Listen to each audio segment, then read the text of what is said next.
Hello and welcome to Sutro Sidetalk, episode 180. I'm your host, Kamran Shushtar, and with me is James Seelig. we have been, I guess we have some episodes out, but not Sutro Side Talk, and we're finally back. It's been a small little 1-2 week break. I want to say I guess it was 2 weeks maybe at this Yeah, point. I skipped the coffee and a comic thing because I'm not as into comics as you are. I always want to read them. I just never do. And yeah, that's on YouTube now. You should watch it. It's a good episode. Yeah. I've seen some of it. I haven't watched all of it. I'll get back to it. Yeah, if you guys have been tuning into the podcast channel or YouTube channel, or whatever, for the show for Suture Side Talk, the last two episodes that have come out are actually two shows that finally brought out a hiatus. They Cut a Steal, episode 14, which is the State of DC Comics 2022. It's like the one we did last year, where it was myself and Brandon Moncada, and this time I had Frank or Jeff, whichever name you'd like to call him, from Copy and a Comic. And we pretty much talked all DC Comics top books of the year, what they need to change, what they're doing good, that kind of stuff. If there's really any impact from WB Discovery now with that merger and them trying to eliminate debt and whatnot, that's all there. And then what should have come out basically like 3 days before this is a Monday. This is releasing. We're recording on like a Thursday night, but on the Friday before this episode comes out, there was Up to It, Down to It, episode 11. And that covers us talking about Dragon Con, because our friend Miles finally got to go for the first time. And Ty Roman and I talk about like our very first Dragon Cons, among like our favorite cosplays, all this kind of stuff. It's a really good time. Fun episode. It's a little lengthy, but these two shows are shows that don't happen often. They're like monthly at best, at very best, but usually not even monthly. Yeah, we were So gonna record earlier in the week, and you were like, "I think I finally got us all together. Are you we're cool with gonna, recording later?" And yeah, he's like, and I was just like, I feel like he's at like his wits end trying to get this together, so I'll just give it dude. to him. It was, it was, it had, there was calls, there was all these extra things I had to do to get this to happen. Son of a bitch, sorry, I forgot my phone audio is on. I'm trying to find not only that, but I was also a guest on the Last Word podcast, which that episode came out last week. It is episode 232. But it's got everyone from like Ty Guy Travis, and he works at IGN, and he invited me on because I met him through a mutual friend, and I helped him with like his wedding proposal and all this other stuff without knowing him, like no meeting him twice, and then all of a sudden his wedding proposal. And like eventually, yeah, it led to me going on his show with if you guys know Lord Cognito from I guess really like Defining Dukes, and he's on like Sacred, the Colin's Last Stand stuff. Um, it was with them, and I'm so sorry, man. I'm like forgetting your name. Holy crap. I'm so sorry. I'm so sorry. His name was damn. 1 second, guys. I got it. I'm so bad with names right now. It was like all these new people I was meeting for the first time. No, I'm terrible with names. It takes me Yeah. so long to remember them. But it starts with a D. I'm gonna find it. I just can't look at it right now because otherwise I'm just gonna be like scrolling looking for it at this very moment. But he's really cool too. It was my first time meeting him. Like it was an awesome time. We talked like what was happening that week in the story, how we felt about like Iron Banner, with its new mode and a bunch of other stuff. But it was a great time, and yeah, no, it was really fun. But now this show is back, and with it, we are going to talk this week on pretty much our 2022 interview. So our top movies, games, TV shows, and our new category, anime, because we split it with TV shows last year. We like included it in anime. Anime was in like movies and TV, but this year, because there's such a, I would say we both had a very big increase in watching anime. Oh yeah, We had to make it its dude, own I got Crunchyroll category. to watch like My Dress Up Darling or something, and I just kept it, and I keep watching more and more anime.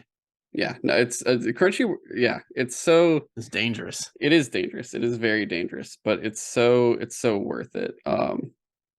And then, man, There was some news this week, but not really. We haven't really talked news in a bit, but the only thing we got is what Ubisoft canceled like 4 more games. Microsoft laid off some people from like 343 and Coalition and Bethesda. There's not really much we can say on it. Like it's just like Yeah, it's just Ubisoft. It's like it doesn't. It's nothing new. They keep doing yeah, it's this. just hey, it turns out no one wants us to make the same game over and over again in a bunch of different flavors. Go figure. Who would have thought, right? Yeah. Who knew this was coming? You don't want like a 200-hour Assassin's Creed game plus DLC for it? Who would have expected these things to occur? Yeah. Yeah. And then yeah, the Microsoft thing is just like it's all we got is Ebontis. like Ebontis, that was his name from the Last Word podcast. I'm uh, so sorry, man. Ebontis, yeah. It was yeah, for first time Microsoft. meeting you. Continue. Yeah, for the Microsoft is just like we got a number of like 10,000 employees total like across their entire business. So we don't know how many were like in the gaming side of their business, but ugh. There's like sites to narrow it down to. Like they find out like, oh, this is what was laid off. Like this is the main area from the company that was laid off and that kind of thing. Yeah. And since Uh, then there's been apparently like at least a handful of Halo devs that are just like I'm fucking tired of how this company is being treated, stuff like that, or 343 and like it sounds like even the devs are frustrated with like how Halo is going right now. yeah. I mean, apparently Justice Staten even left 343 again and went back to Xbox Publishing. Yeah, that's not good. So that's like, He was like the yeah. creative I think he was the creative lead for like the campaign side of Halo Infinite, and that was like the thing I was most interested in. Yeah, and I've said like it for Activision Blizzard and for the games that are there potentially of like what you'd have access to and what they could do as developers would be good under Microsoft just because, one, Bobby Kotick would no longer have the company, I two, really hope there'd so. be more creative freedom potentially for all those studios that just only make Call of Duty.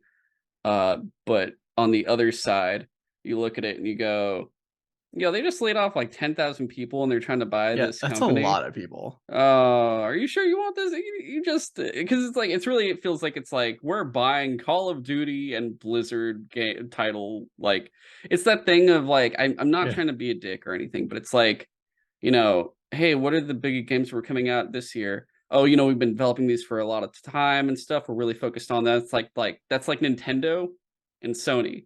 And then Microsoft is like, yeah, so we're buying all these games that you can check out.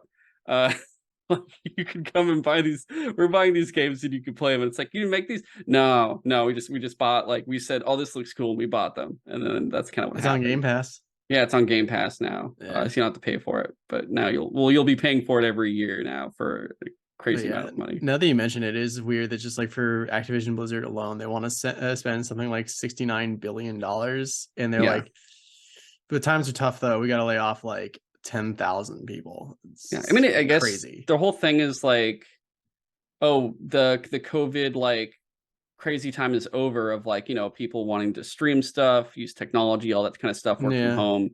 But at the same time, they're profit, like someone pointed out, they're profiting a lot right now. They don't need to do this. They just use it as an excuse to do it.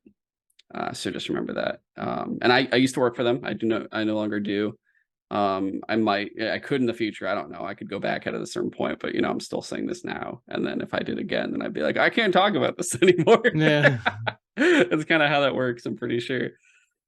But yeah, that's just kind of the news. Nothing else to really talk about. This is Sutro Sidetalk. I guess I didn't say it. We talk what we watch and play every week, and like we just did, sometimes select news of what we feel like we have an opinion on, if it's big enough to really talk about briefly. This one was actually pretty brief, but this is kind of like our year ender, year beginner episode. I know I guess our Pokemon episode came out at the beginning of the year, and we wanted to do Callisto Protocol, but this was getting aged a little too much, especially after the delays from like up to it, down to it, and everything else. So I wanted to get this out of the way first. At least it's out in January. Yeah, get it out before it's like, hey guys, it's March. Now let's talk about 2022.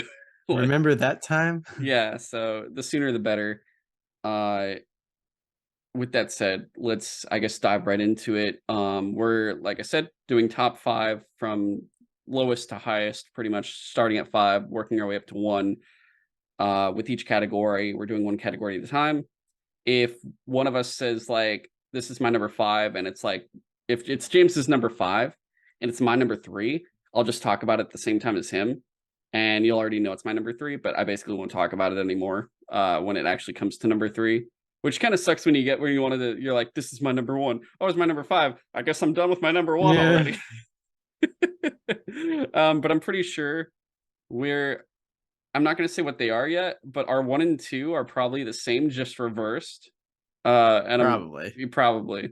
Otherwise, let's. What do we want to start with, Also, James? minor caveat: some of the things on my list are not going to be from this year. It's just Specifically for literally, games, though, right? Or was it yeah. also? Yeah, It's yeah, mostly for games. It's yeah. just probably just for games. It's just like sometimes my backlog on games is so long that I don't get to play something for like a while. So like my number 5 came out like a while ago, but I just played it. I mine is pretty much everything from this year or from 2022, but I'm tempted to put something on there that isn't, or I don't think it is. I'm actually not too sure when it came out, but I might talk about it briefly anyway. We'll see. But James, what do we want to start with? Do you want to go first with the category? I You want to guess do games first? you want to do games first. Okay, yeah, we can do games Eh? first. Damn. It's just because it's top of my list. Okay. What's your? Let's start off, man. What's your number 5? So my number 5 was Resident Evil 7 VR.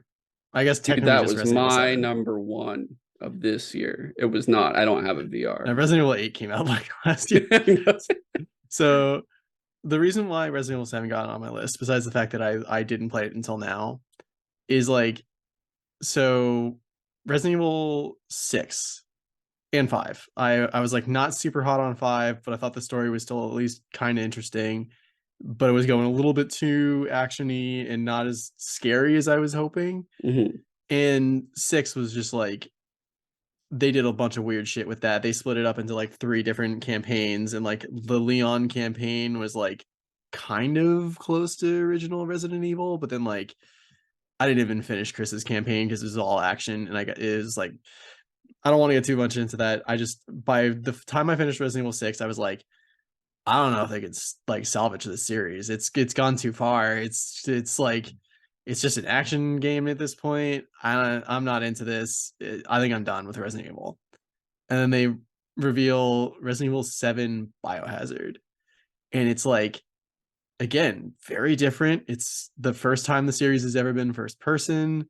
It instead of following like the Umbrella Corporation seemingly, it was like weird like mutant hillbillies or something, like very Hills Have Eyes, in like the swamplands somewhere. mhm, And I was just like, that's interesting. They're going much smaller with this story. Like I wonder if they're still going to be able to pull it off, and like if it's even going to feel like Resident Evil with it being like a first person shooter and stuff at this point. And it's like it's first person, but it's just not really much of a shooter. It's I very much appreciate they were able to take it very back to its like original survival horror roots, where you actually have to like manage your ammo, your resources to make sure you're not like just trying to tank through everything, because you will run out of shit and you will just like get stuck. They even brought back like doing puzzles like the original games, and it somehow fit and it made sense. And like every one of the different like the members of the Baker family that were like the weird hillbilly guys, mhm, like each one was interesting and creepy in their own different way, and like extremely memorable boss fights, and like the twist at the end of like why they were all the way they were and how they kind of connected to Umbrella at the end. I was just like I was blown away. I can't believe they actually saved Resident Evil. No wonder people like this one and 8. Like and then also this was my first major experience with VR, cuz like a friend of mine gave me their PSVR a while ago. They were like, it's literally taking up space in my apartment. I don't need it. Like, do you want it? And I took it. And it literally made me so interested in just like VR, because it's such an interesting, fun experience. Also, it made aiming in that game so fucking easy because you just had to like point with your own head. Uh, but that game is probably why I was so like ready to just like immediately pre-order a PSVR 2, because I was like, okay, I really like this experience, but like the screen's not super high resolution. I'm just using the DualShock controller, so it's like it's basically just like a different perspective. But everything they've said about PSVR 2, where it's like the screen is so high resolution, there's no screen door effect.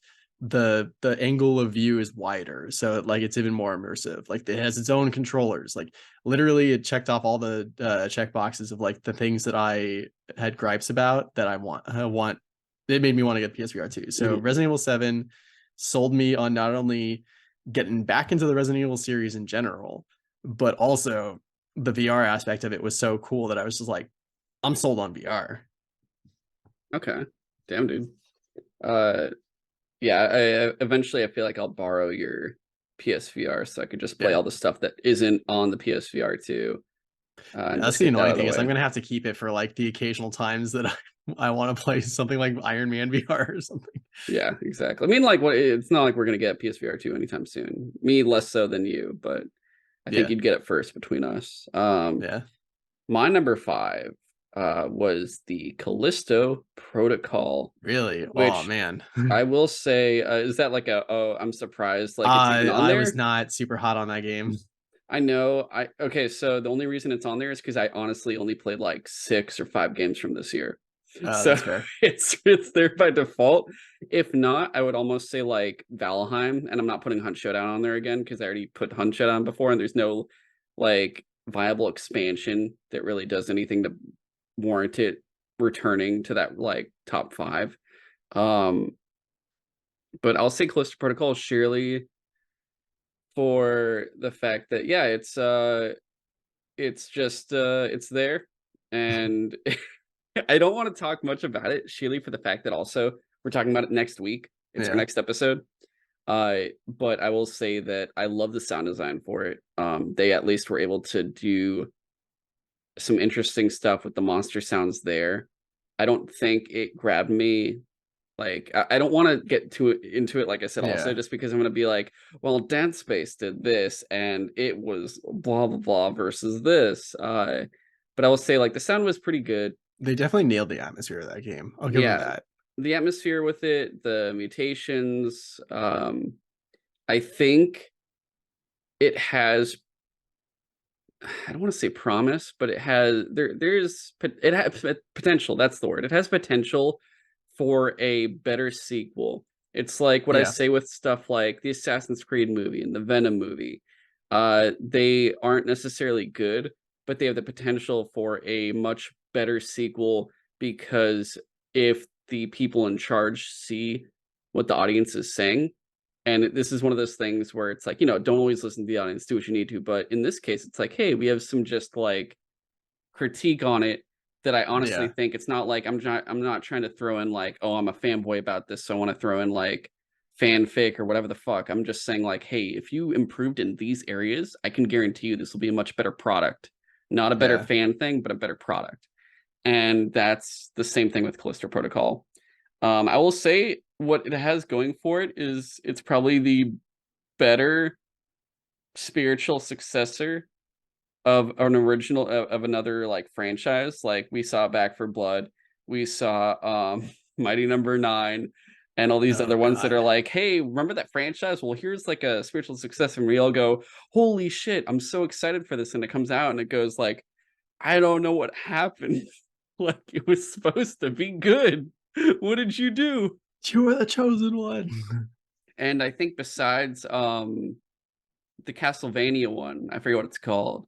I think that was the most successful one, but I'd say Callisto Protocol at least I think did better than Back for Blood, maybe. But it just Yeah. it just didn't hit what I needed. But yeah, it's there.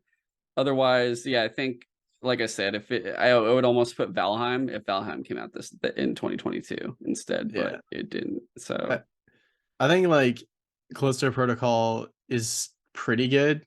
I just have a few gripes with it, and it definitely I feel like a lot of my gripes are similar to a lot of people in the community, and they're all like very fixable in a sequel. So like you said, if they listen to their community, and man, if this game even gets a sequel, because apparently it was like a huge flop financially. yeah, I wouldn't be shocked honestly.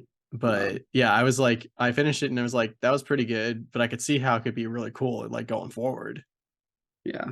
I guess I could have put Cycle Frontier on 5 instead, but it's also I just uninstalled it just out of sheer just I don't want to look at this anymore. So I Yeah. think that's the reason You're why like, I I didn't can't want to start over I again. don't want to look at that again. I don't even want to think about it. What's your number 4, man? So my number 4 is another one that's not from this year, I don't think. That Mighty Number 9. Guardians of the Galaxy.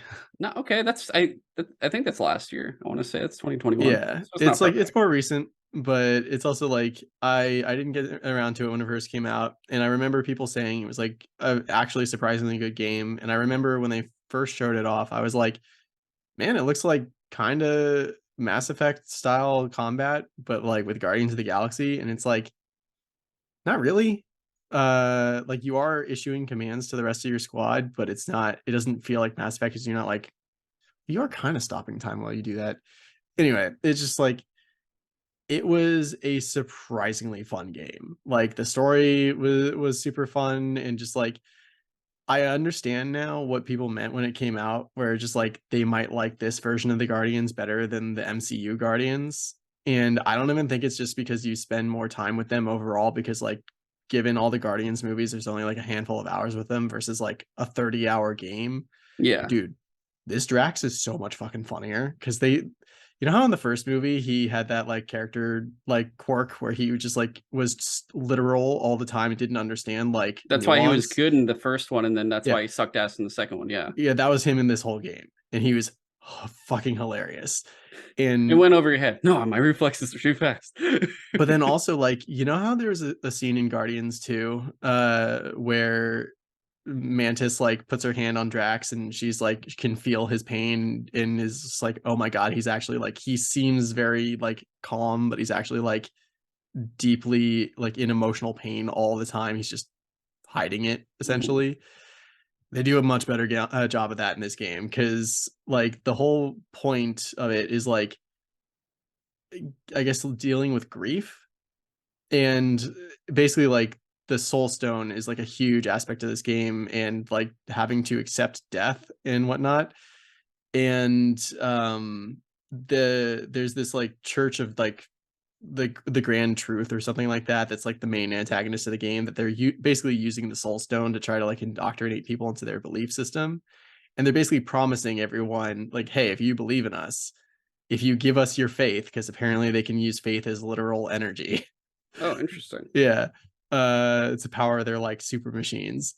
They will basically grant you whatever like your greatest wish is. And of course for Drax it's seeing his family again. And it's just like the scene where you have to like go into his mind and pull him away from his family is so heartbreaking Damn. that I was just like, damn, like this almost makes me not like the MCU Guardians at all because like compared to these. And like dude, Rocket in this game is so funny. Like he's constantly fucking people over because he's just like, yeah, I'm a little shit. I can do whatever I want. I have big guns. I I'm can a raccoon. What do you want from yeah. me? He's like, I'm the smartest person in the room. Fuck off. That's great. uh Okay. but yeah, so like I don't want to go too much into it, but it's just like it was actually a surprisingly super fun game. And it's on Game Pass, so that's where I played it. Oh, that's okay. Yeah. Yeah. All right. My number 4 was Call of Duty Modern Warfare 2 without playing the campaign. Just Really? purely the multiplayer. Yeah. The reason for it is one, multiplayer is incredibly fun. And it's funny because I did that giant break from Call of Duty pretty much the entire PS4 generation. I didn't touch it until Modern Warfare, like the 2019 one came out. And I played that and I really liked it. And it was like, oh, I'm back in Call of Duty. And then Black Ops Cold War came out and I played with some friends online for a little bit. And I never even touched the campaign. I had no interest. I saw Ronald Reagan on it and I was like, nah, I don't want to do this. And I never went back to the multiplayer. I just was kind of like, I think after 2 months or 3 months at the most, I just never played it again. And I just didn't feel like it. And I lost interest. Vanguard came out, I skipped it. Modern Warfare 2, Warzone 2.0 is so much fun. Specifically the DMZ version. I've been really loving DMZ. That's kind of what got me into it, especially after playing so much fucking Cycle Frontier and like Hunt Showdown. Having a Call of Duty version now where it's like, yeah, you bring in just like a small loadout of stuff and you want to like leave with certain things and go on a mission, but it's like all the stuff you have isn't really worth anything. It's not like I guess like a Tarkov cycle game where you're like, oh, this is really valuable. Let's like take it out with us. It's like, no, just get to a store, sell it, and like build up your armor and shit. Killing PCs. Oh my god, a real player. Let's fucking kill them. Like it's incredibly fun. And I think it's very interesting, like I know I just said everything with like Activision and everything else, but like in terms of just sheer gameplay, you look at like battle royales, and once Warzone came out, it changed. It was like, I'm like, oh, this is the one I want to play. I like Warzone. Like this is the one that works out. And now there's like the Tarkov style games where it's like, you want to loot and scoot.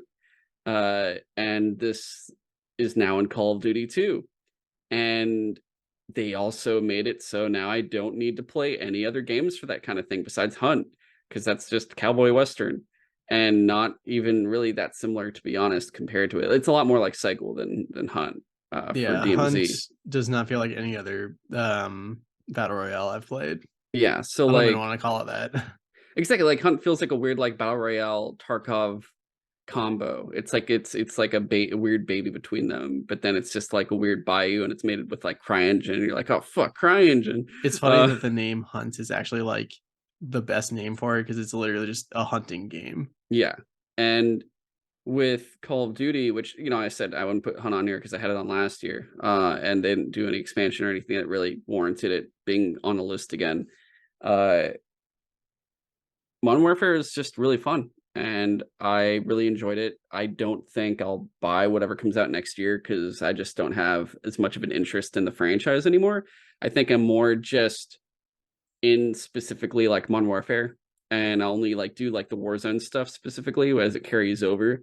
I will play the campaign at a certain point, but I'm not really like I was when I was younger, where I was like, I need every Call of Duty every year and play the Yeah, campaign, go crazy with the story. Now I'm like, my friends are on, I'll play it. It's not something I really want to do solo too much, but it's doing its job again. I'm like, I got my shooter. Halo is gone forever, pretty much practically, it feels like. it's so This is my sad. shooter now again, back like it used to be for a bit, and all the other ones are gone. Battlefield, and nothing else is really hitting that area anymore except for this one, and I'm glad they're around again. What is your number 3, sir? My number 3 was, again, not from this year, Jesus Christ. Hades. Oh yes, that was last Dude, year, right? was it Was that last year? 2021? It's It's either so, 2020 or 2021. it's I don't hard to know. tell because it was in like um pre-access, early access for like a little while, I think. It's a super giant game. And like I remember people going crazy for it when it first came out, and I was like, it can't be that good. It was one of those games where I was like, it can't be that good. Like I don't need it. Don't worry about it. I watched people play it. It was like, it looks like a Diablo style top down isometric view, like fighter, whatever. I was very wrong. Oh my god, Hades is so fucking good. Like it's not even just like the gameplay is fun because it is. It's like it's like challenging, but it helps that it's a roguelike. Let's start Mhm. there. It's a roguelike. I found out I liked roguelikes after I tried Rogue Legacy and was just like, wait, so the game remakes itself every time I start over? So it's like almost a new experience every time, or at least a little bit fresh every time. Like, cool. So Hades has that going for it, where every time you start from scratch, like a new run, you basically start in Tartarus, and then you go to Asphodel, and then Elysium, and then there's like one more smaller area above that. You're trying to fight your way out of Hades. Mhm. You are playing as Zagreus, Hades' son, and I I don't know why I don't want to like spoil some of the story stuff because it's not even really that important I'll spoil it. It's like this game came out like a while ago, and Hades 2 is like already Can't believe announced. you're spoiling it for me, son of a Uh, bitch. You know I'm gonna do, play this in like 2 years, dude. Come on, man. do you actually want to? I'm gonna play it eventually. I don't care. It's fine. You can tell me the Oh, story. I okay. don't care. So you basically like you find out that like Zagreus like he finds out that one night that his mom is not who he thought she was. Like he was told, oh god, I forget. Like I forget the name of the goddess that was like he thought was his mom, which who he's Persephone? no, that's who it turns out his mom is. That wasn't But his he mom? To me, no I mean, he that's what that's who we didn't think it. I'm just okay. well he thought his mom was like basically the goddess of darkness. It was like Nyx or something like that. Mhm. And like her other children are the Fates and oh man, I'm forgetting the name. Thanatos, Death. The only reason I remember that is Zagreus calls him Than, so I'm just like, well, what does he call him? Thanatos. Um, so he finds out like, wait, so you've been lying to me my whole life. My mom is like out there somewhere on the surface world because she like left Hades for some reason, and you won't tell me why. So that's why apparently Zagreus goes on his quest is to like Find his mom. This find his dude's mom just and Prince Zuko. Okay. basically yeah All right. and like he so what makes it so interesting and fun and like makes you want to do like another like one more run every time or even just like one more room is all like as you're trying to escape Hades, your like basically your aunts and uncles, the other gods, are trying to like give you help from afar where like they can't quite get into Hades, but they can give you like boons to help you out. So and what they'll do is like you'll each room you'll get some upgrade or some like item to help you on later. And like say you run into a room where when you defeat all the enemies in it, you get a boon from Zeus. It'll give you a choice of one of three, and those can be three random boons, and they're not always the same. And sometimes they're higher level than other times. Sometimes they're higher rarity, which makes them more powerful. So, do you choose the thing and like the ability that would make like the specific weapon you're using more helpful, or do you choose the thing that is a higher rarity, even though it's not necessarily as helpful, but it's better? Like, and as you're going through, it's like you pick up more and more upgrades. So by the end of a run, you start to feel like insane, like doing like chain lightning and like throwing like wine bombs at people to make them like all dizzy and like slow down and stuff. Like, and not only that, but like every time you like get a boon from one of these gods, they talk to you for a bit. And Mhm. it's like it doesn't take too long. Like nothing in this game takes too long, which is one of the things that makes it easier to just be like, okay, just one more thing. Uh, so, and what's so surprising is like the voice acting is insane in this game. It's like every single person in this game that like I think all the characters are voiced and they're all voiced like superbly. Like it's one of the best voice casts I've ever seen in my opinion. And like what's even more interesting is like I've been playing this game for like dozens of hours at this point, and I don't think I've ever seen a like repeat thing. And because they'll have stuff like for random instances, like say you got a boon from Aphrodite earlier, and then you get one from like Hermes. He might be like, "Oh, hey, you met my aunt." Cool. And like so the amount of like just random voice lines they put into this game for just like random like if this thing ever happens is staggering.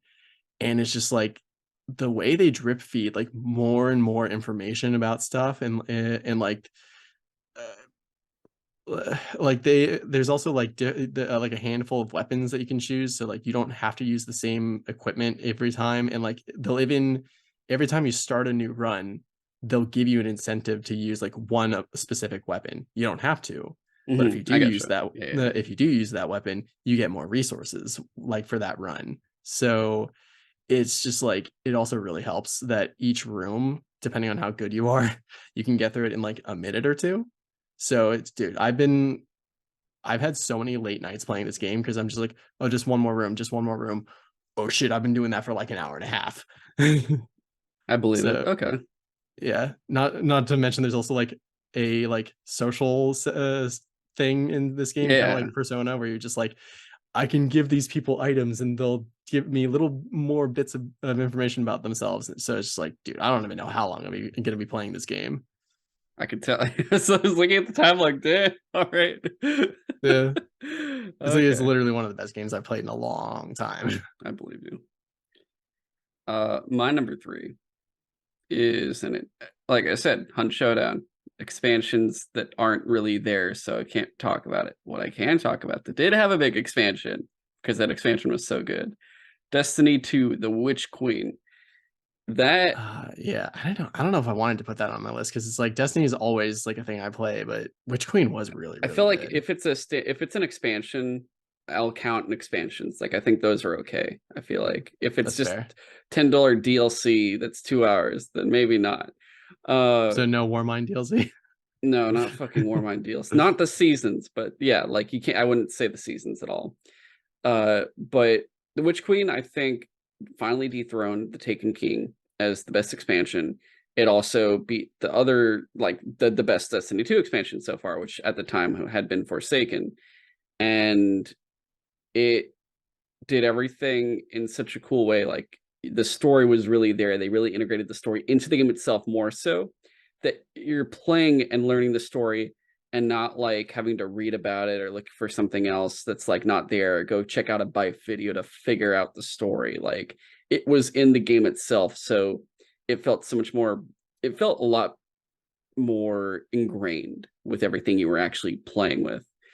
The other thing being the campaign itself felt like you were running through these massive levels that were like dungeon length. Like they were longer than strikes, which felt amazing how long they were and how challenging they were when you put it on like a higher difficulty for a better payout. And you really enjoyed learning about Savathun and all the stuff going around and the exotic quests that came with it, the modes that came with it. It spawned a lot more options to do for pinnacles as well that were less annoying than previous expansion pinnacles that you'd have throughout the year. That you'd be like, I don't want to do this again. And it's like, here, do this instead. It's like super easy and not too bad. But yeah, it gave us better story activities. It made things more alive and it gave probably one of the best raids, or at least one of the best boss fights in a raid we've ever gotten with Rolk, because he does something none of the other bosses do, which is move He around dances. and Oh. fucking chase you and shit. And you're like, oh my god. And he's like, yeah, he's doing fucking like weird dance kicks, and you're like, Jesus Christ, he's dancing right for me. And you're freaking out. Like that was really cool. And we get more of the witness, but it did so many things amazingly. And now we're at the end of the year in terms of Destiny. The next expansion is coming, so you're kind of like, oh, I'm tired of everything again. But that's Destiny in a nutshell. Like it's literally just I love Destiny, and then I'm going to talk about how much I hate it, and then how much I love Yeah. it, and then how much I hate it again. But Dude, it's so weird how excited I am for like the next expansion just for like I mean a bunch of things, but mostly loadouts. yeah, and I think like for Beyond Light, I don't remember if I even put that on my top 5 last year. I honestly don't recall. If I did, I don't think it was as high as Witch Queen is right now in my top 5. Yeah. Um, Beyond Light but was good, but Witch Queen was like yeah, a whole other Witch level. Queen belonged here. But like Beyond Light and Light Shadowfall were just kind of whatever. Or Shadow Scarlet Shadow? I forgot what that expansion is. Scarlet? Oh, What was it called? I just forgot. Holy shit. Is this Scarlet Keep? No, that's the name of the place. yeah. Oh. I don't Moon's Haunted. That's all you need to know. Yeah. But yeah, Witch Queen, great time. Nothing else to say. We've done a two episodes on it, so there's not anything else I need to say further. But yeah, my number 3. Your number 2, James. I have a feeling this might be the same for both of us. Horizon Forbidden West. You son of a bitch, you got me. Oh, got me to Yeah. say number 1. Oh wait, for real? Probably. I'm assuming. Yeah, Horizon Forbidden West, man. You want to start it off real fast? I mean, Yeah. we did a whole episode on it too. Yeah, that's the Back in thing. February, March area, I think. I don't remember. Yeah, we talked for like like an hour and a half about how awesome I thought this game was, and like I think the thing that like at the end we capped off with was like this game was like 60 to 80 hours or something like that. Yeah. And there was still shit for me to do at the end. And at the time I said, I definitely want to go back and finish it all. I never did, but I still do kind of have that feeling of like at some point I do want to go back to it. So it's Well, just you're gonna like have to. Whereas there's an expansion coming out this year. exactly. So yeah, it's just like it's you know a game is good when you play like 80 hours of it and you still want to play more. Like Yeah. the story was super cool. Like the new characters they introduced was great. Were great. Like I think my only main complaint was they introduced too many new kinds of weapons, and now there's like too many options Yeah, you're for your kind of weapon like, wheel. shit, what do I use now? Yeah, you Yeah, really like I stopped even trying to figure it out. I just was like, this has been working. I'm gonna stick with yeah. this. And I think that was what they were going for. Was like you could use whatever, just whatever you think is cooler. Yeah. For me, I think so. The reason it's number two for me is to put in perspective, before I played this, around and I think I replayed Horizon Zero Dawn New Game Plus really fast right before it. I just like Yeah, I blasted through the also had just story. done that. Yeah. Yeah, so And that's even more I Horizon. felt completely fine playing it. But the other thing was before that I had played like Assassin's Creed Origins and Odyssey, Mhm. and it made me hate RPG open world game, like just big fucking games. I'm like, Yeah, I don't want to look at those anymore. I still haven't played Valhalla for this very reason. Like it because literally turned eventually me off of you those just get games. sick of it because you're Yeah. just like, "I've been doing this for too long. I've been doing the same thing for, like, hours." And it's too big. It's just too big. And I was despising it. And Horizon, I'm like, I really hope this isn't gonna fuck this game up for me. I know it's supposed to be big and much bigger than the first game. And I'm playing through it and I'm like, I want to do everything. I want to do every single thing. And I don't feel 1 ounce of fatigue doing it. And that is why that game rose up so much for me. I did every single thing. Like I made sure after the game was done, I cleaned up every single thing I wanted to do. I got the platinum I wanted, and I felt completely accomplished. I scoured like looking for any missing like side quests or anything that I may have missed. And I'm like, I need to do everything. I want to do more. I love the story.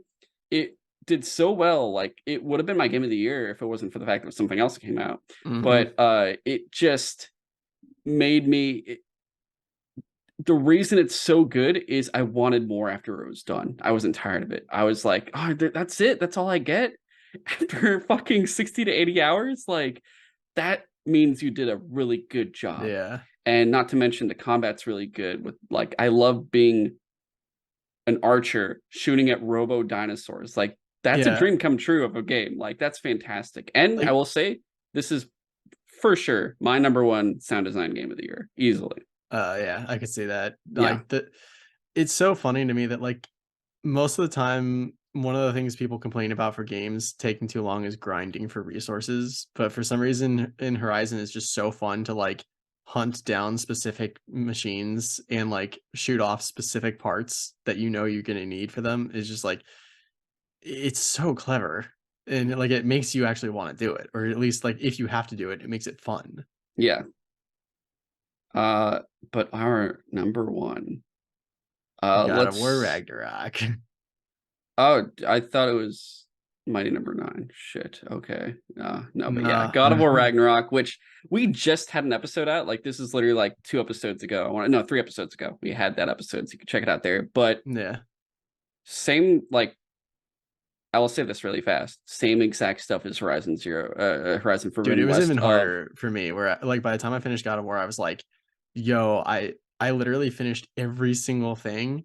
And I even wanted to just like maybe stick around and grind in the like Muspelheim challenges just to upgrade all my armor. Cause it was like I that did was all the literally Muspelheim challenges. I mean, I didn't want to do like upgrade every single piece of armor just to get max. I was like there because I felt it was the thing where I'm just like, dude, just it was like amplified version of Horizon where I'm like, just give me like one more thing. Come on, like something yeah. more story, please. I just need a little bit more. Like, don't do this to me. That's the thing where, we're getting that Horizon DLC and we got it for the first game too, but last God of War we didn't get anything. And this one, I'm like, dude, please, please give us just like one little like epilogue story of like the Norse shit with like Kratos and Freya. I just need a little bit more. Don't just leave me hanging here. I know Atreus will be like the next game altogether, but just give me like a little bit more of Norse cleanup.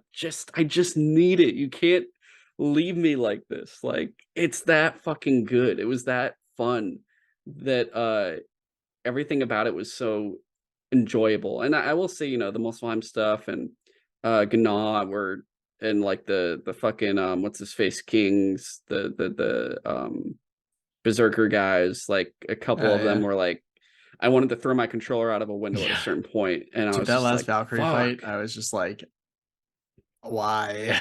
Yeah, and I was straight up just when I was okay, those things I'm like, I'm glad it's done. I never want to do this again.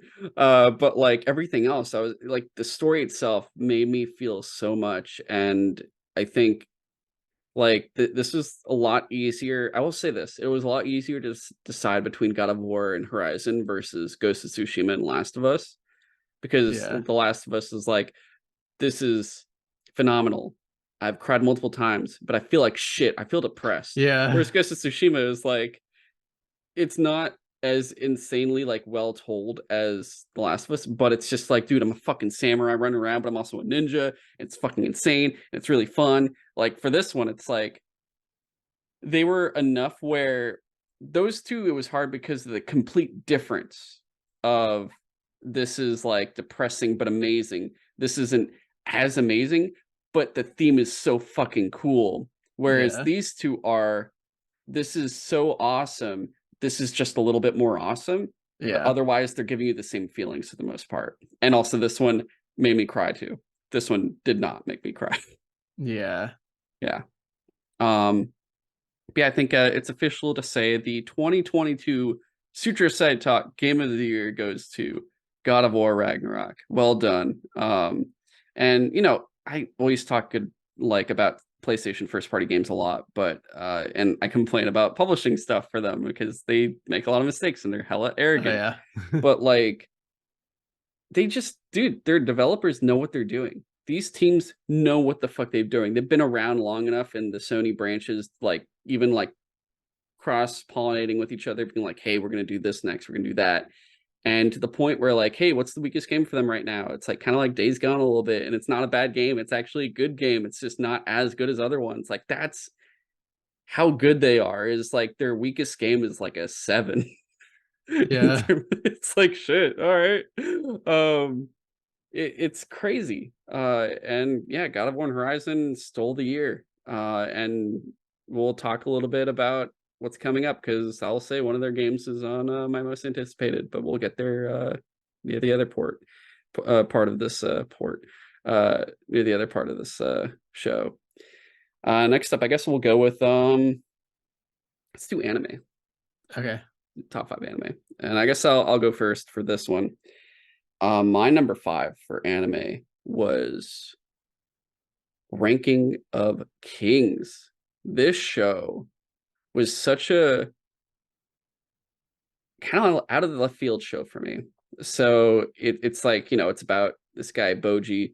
I think that's what his name was. It's been actually a while, but I'm pretty sure, yeah, it was Boji. He's like this kid who, if I remember correctly, he's deaf and he can't really speak because of it. He's like, oh, like that's actually how he talks. And it's like sign language is usually how they communicate. Actually, no, they can. I think it's you can't hear, you just can't talk. That's what it was because they're all talking to him. Honestly, I can't really say it correctly. Forgive me for that. But it's weird because my friend wanted us to watch it one Saturday. Like we all like to watch like a certain amount of like anime shows on a Saturday morning, kind of like Saturday morning cartoons, but it's like a screening style. And a bunch of us just watch it together and it's always enjoyable. And one of my friends is like, let's watch Ranking of Kings. And I'm like, I don't know what that is. And it's like, it's about this boy and this little shadow guy. And I'm like, that sounds weird. I don't think so. And I had no interest in it until we started watching it. And we went from like, I don't know about this, to in the same day binging like 12 episodes and being like, fuck, we can't stop. Oh, that's it. We ran out of we ran out of episodes, but it's still like ongoing, so we can watch more next week. Um, I wasn't expecting a show like that. And it's so wholesome, so good, and it has so much redemption for like characters you in the very beginning might think aren't cool or like not, you think they might be the bad guy or they're not good to the main character, and it turns out, oh my god, someone like Hilda, his stepmother, went from like, is she the evil stepmother, to holy shit, she is the best mother in the world. Do not let anything happen to this woman. She is the best character in the show. Uh, all the characters, like there are moments of betrayal and redemption followed after that betrayal, and you feel for like this kid who kind of gets shitted on for a bit until he rises up and becomes the hero of the story. But it's not done in like a weird cliche or anything. It just feels so unique in and of itself, where there's nothing really like it. Just because of how, I guess, how much they take it of like, hey, what if this kid was like this? And you're like, can you do that? And it's like, yeah, let's just try it. And it's like, holy shit, it worked. I didn't expect that to actually be pulled off correctly, but they did it. And it's something where I'm looking forward to it continuing. And I will say too, it's the night and day of this show is it has like the, at a certain point of episodes, the intro and outro will change. The intro for the first half versus the second half is insanely different, where the first one you're just like, oh boy, sunshine walking on the street, and then the second one's just like, are you ready to cry inside and feel epic Mhm. at the same time? And it's like, oh Jesus Christ, what's happening? It's so fucking good though. It definitely check out Ranking of Kings, my number 5. What about you, James? What's your number 5? So my number 5, I'm pretty sure I watched it this last year because I would Swear to have had God, if you to. say do not say Darling in the Franxx, I will be like, you're out of. How'd you guess? You son of a bitch! No, Wait, was that not this year? I don't know. I just was. I didn't think you'd actually put that show No, there. initially I had.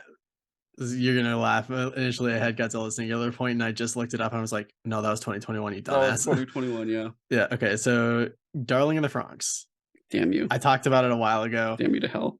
dude. It's like someone recommended it to me a while ago because I was just like, "Oh yeah, I like anything with mechs," and it's like it does have mechs in it, but that's like, Sex mix. I know. Yes. yeah, it's like not even like the main point of the show, and at some point they kind of like don't get into their mechs for like a while, and I still was entertained because like it somehow like it starts off and it doesn't really explain the world to you very much, and you kind of just kind of get hints at like there there's something different about this world and like this society, like we're not seeing everything. And at some point, like when you get to see what like the city that the kids are protecting is like, it's such a sad, bleak version of humanity where like we've gotten to the point where everyone is so self-sufficient that no one needs anyone anymore, and everyone is separate, and just like there's no closeness or connection between anyone anymore. And like that's strangely why the kids are designed the way they are, so they have to have those like weird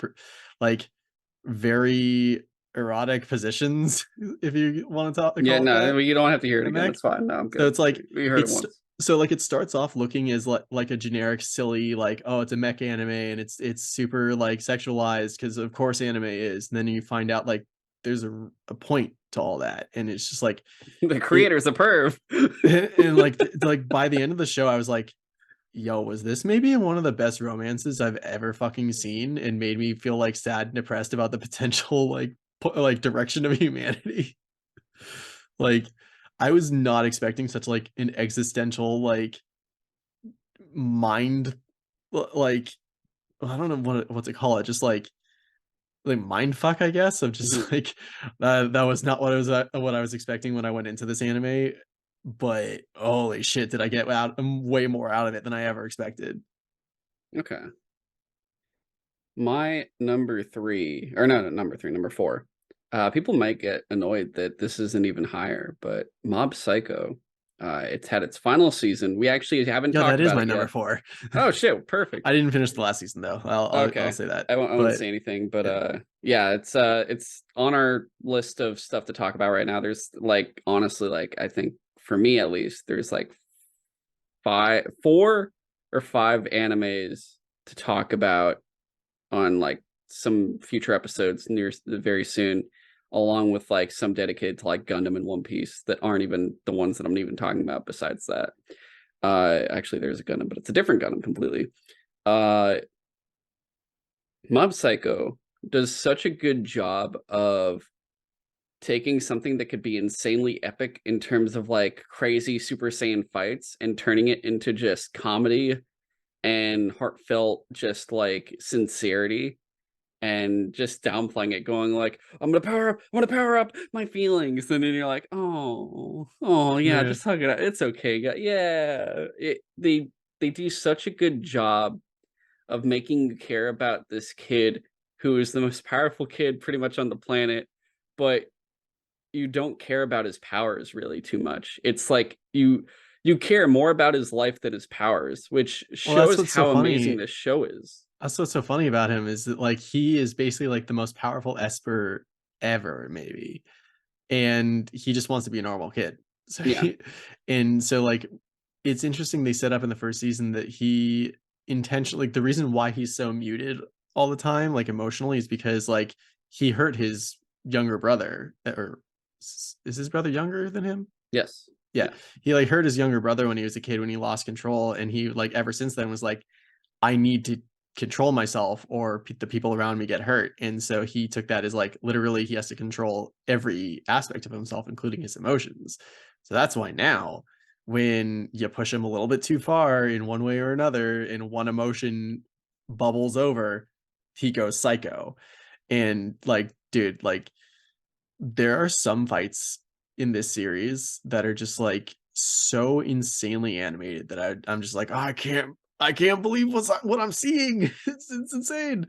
Like, did the crescendo of the first season, I think the first season, where he's fighting, like, the other super, Esper or whatever, who's basically him, but just like, I don't give a shit about hurting people, was, like, so insanely epic. And, like, the art style for the show is interesting too. It's like, it's very kinetic, like, it's Mhm. like lines are constantly moving, so it doesn't feel, like, cheap or easy to produce. I definitely feel that. Um, and like, I guess like it's very tied to One Punch Man. It's the same creator. I still That have to makes a watch One lot of Punch Man. sense. You even see like, and I think in the first episode, Mob is holding like a One Punch Man manga in his hand too. Oh, I I'm never almost noticed positive. that. Yeah, Yeah, I just noticed he has, like, the same face, basically. but I think for this season, because I'm talking about mainly for this season, uh, it definitely it's not the best season to me personally. I think there are other good seasons, but I like the way this one works out because like you had this big evil that built up over 2 seasons, and in the second season, like you finally got like the crazy battles and shit, and it's like, oh my god, this is like the hardcore corporate Superman who's also a very, very powerful Esper, and you're like, holy shit. And then this season comes in, and it's like each arc is a little bit different than the previous one. And it's just like, oh, this is about this stuff, and this is about this stuff. But ultimately, like, the year's ending and school's gonna change a bit.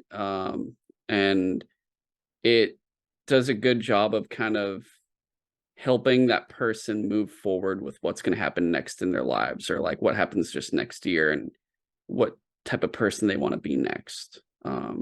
That is probably why I think it's made it into my top five, is because just how good they did. And I will say it felt weird to see the show just finish. Like it did feel like there could have been more, but it's also a thing where like, actually no, this is one of those few things where I feel like, if you put more, maybe it wouldn't have been as good. And I'm like, no, I think they could have just done more and it would have been fine, honestly. But Mhm. it's I get it. It's fine.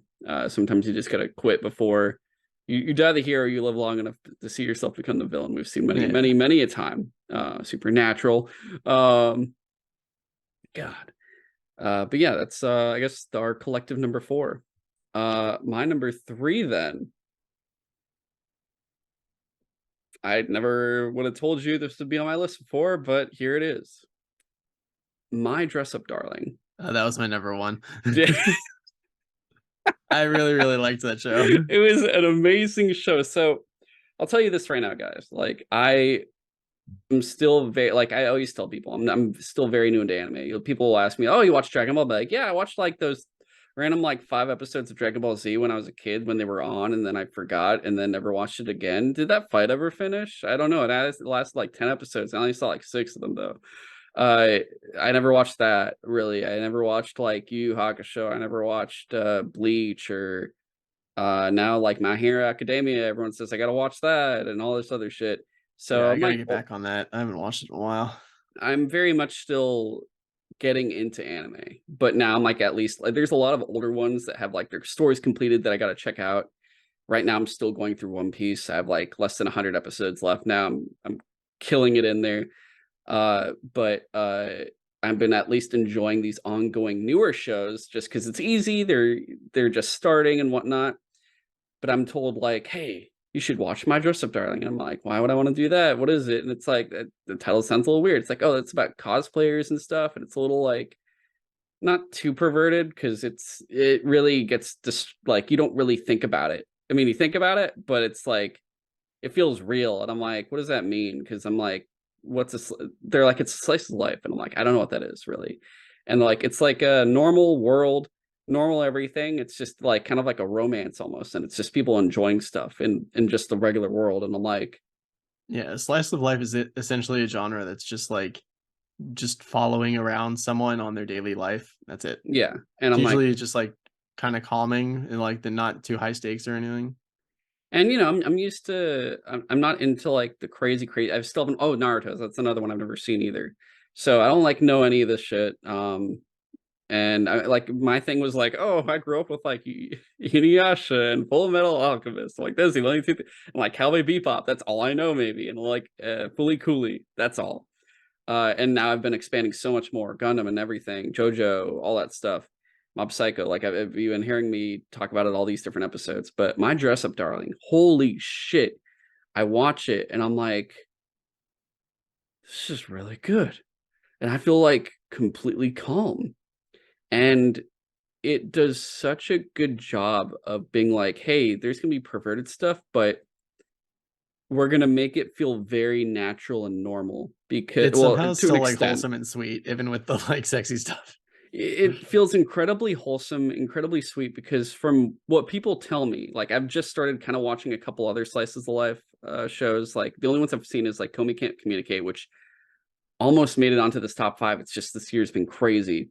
And then, Don't Toy With Me, Miss Nagatoro, which I think was, like, the weakest of the 3 I've seen. Yeah, that's on But my to watch list. it's funny in the fact that it reminds me of a friend of mine, like, I have a friend who just feels exactly like that main character, so I Mhm. laugh because it feels like I'm just watching my friend going through all this shit, and I'm like, "Oh, this is so him, this is hilarious." Mhm. Um, but with My Dress Up Darling, it's fun watching these kids in high school freak out over shit, like, Gojo just like, "Oh my god, like, a lot happened after I saw that picture." And it's just like, Yeah. dude, he's just a kid, like, he's this teenage guy, and it's just like, I crack up because 'cause I'm like, "Oh, they're at that age," and it's like, dude, this is hilarious, like, I can't believe it's not like it's not weird where it's like Big Mouth, where it's like, "We're middle schoolers, and we're gonna do some really fucking weird shit," and I'm like, "Ah, you could go to jail for this, I feel like, guys, this is a little weird. I don't know about this." Whereas this is like, "Hey, do you wanna go do a shoot for cosplay?" "Yeah." "Oh, fuck, it's a love hotel." "Oh, no." Yeah. Yeah, they're just like, "We didn't mean for this to happen." And all of the fact that like I said, sorry, I lost my point, but these other slice of life type things always have this, I guess, like, mean or annoying type female lead. And in this one, Marin is not that at all, and she's, like, a real person that She's like feels one of the best characters I've seen in a long time. she's an incredible character who just is like, yeah, you know, it's fine to be a nerd too and, you know, be yourself and shit and still be like cool at the same time. And you're like, this feels so natural and normal. What the fuck? Like, I'm not like, oh my God, I can't believe the character. They created like such a crazy backstory of like, it's just like, no, it's just this girl at school and this guy at school. And he's like a loner and then she's a popular girl and now they're really good friends. And I'm like, Like this is, this is better than everything else. What I the think one of the fuck? best examples is like the episode where like I think she invites Gojo over and they start watching a show or something. And after like watching a bunch of it, then Marin has the realization like, wait, I've got a guy in my house. What? Yeah, and she's like, "Oh my god, I'm gonna make him food," and, like, it's stupid It's funny, just like like so bad at cooking. I or, love like, this. the stuff that she when something perverted does not perverted, but, like, accidental of, like, revealing of something, like, she doesn't have, like, a filter of I guess, like, what would you call it? Being like, she's It's like not. what she thinks she should be embarrassed about is not what everyone else thinks she should be Yeah, embarrassed she about. because she's not afraid to show her body. Not like she's not naked or anything, but she's not afraid to be, Well, it's like I like, think the example be you're a thinking of is I can't think of the she word, yeah. opened the door for, like, Gojo one time, and she, like, forgot to put a bra on. Like, she had a shirt on, but, like, she forgot to Well, put a bra on. she had, like, a nightgown or something. She had, like, just woken up, and then she, like, was like, "Oh, no, Gojo's looking at me weird. What's going on?" And she looks at the mirror to the side, and she notices she didn't put her contacts in, and she's like, "Oh, no, my red contacts." Which is the funniest shit too, for the sheer fact that in a lot of these animes, they're always got these crazy colored eyes, and you're like, "What the fuck is," like, you're just like, "Oh, it's natural to have orange eyes or red eyes or whatever the hell, like, cat eyes or something." And in this, she's the only character that has, like, weird eyes and they're red. Everyone else is, like, brown, green, and blue, or, like, honestly, not even blue, just brown and green, I think. And her eyes show up as brown this one time, yeah, and she's like, "Oh my god, my contacts," and it's so good to be like, "I was just trying to be like a this is my And, like persona." and, like, hours later, she's cooking food for Gojo, and she's like then she notices, like, "Oh, I forgot to put a bra on this morning." Ah, he didn't He notice. would never have Yeah, and he's noticed. just like, "Nani?" It's so fucking funny. Uh, Um, this show did something too that was so like, it did something I never do. I watched it twice, one after the other, because I watched it in Japanese, and then I watched it again in English because, I still wanna do that because you said it actually sounds pretty good. it's so good. Both of the I don't know the actor's name, but the actress is her name is, like, Amelie or Monarch, depending on what you watch or listen. She is a voice actress for certain, like, anime dubs. She's also Uta, Shanks's daughter in the One Piece Red film that came out in Mm. theaters Oh, recently. yeah, you mentioned that. She also, as Amelie, is an artist, so she does a lot of original music and covers to a lot of, like, anime. She's, like, her own Full Metal album, so it's, like, all of the both Full Metal Alchemist and Full Metal Alchemist Brotherhood intro and outros, the full songs, she covers all of them in English.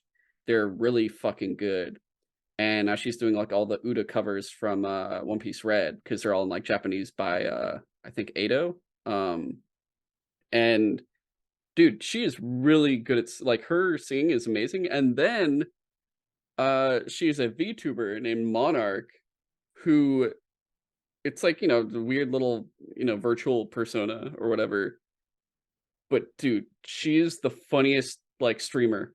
She's fucking hilarious. Like, I've only seen clips. I don't like, I don't watch streamers. I did once recently. I saw, like, it was one of those serendipitous things where I'm like, I'm free for a little bit.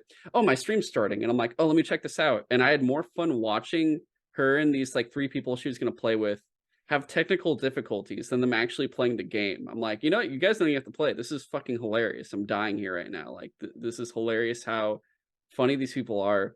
But she's funny because she makes all these weird voices and laughing because she's like a voice actress. So she does all this crazy shit.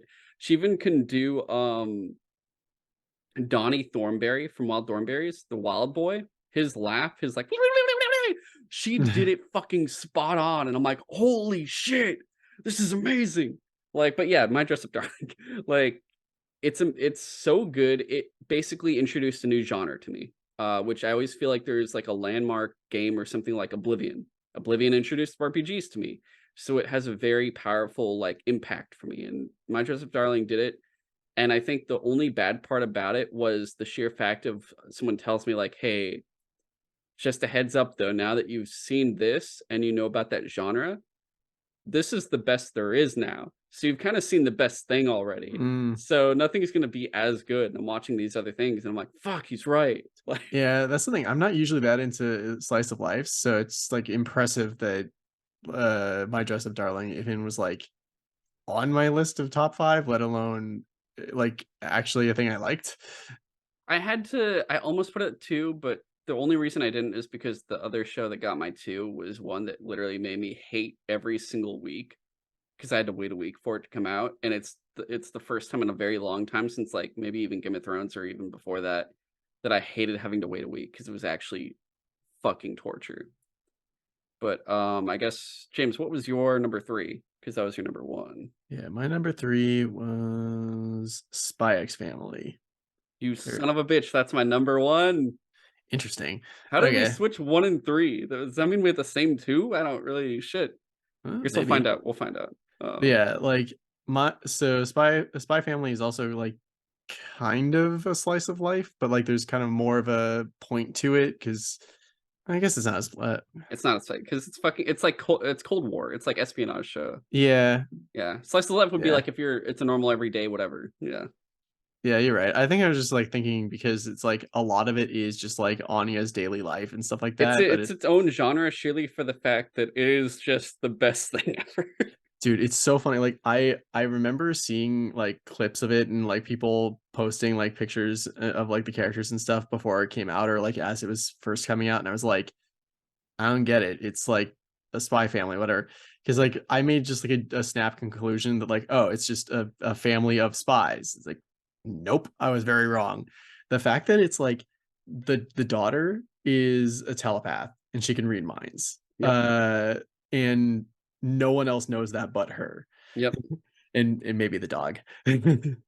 But Which the dog is and, like, clairvoyant. yeah, and the dog is clairvoyant, so he can kind of see snippets of the future. So Anya can see the future when he's reading his mind.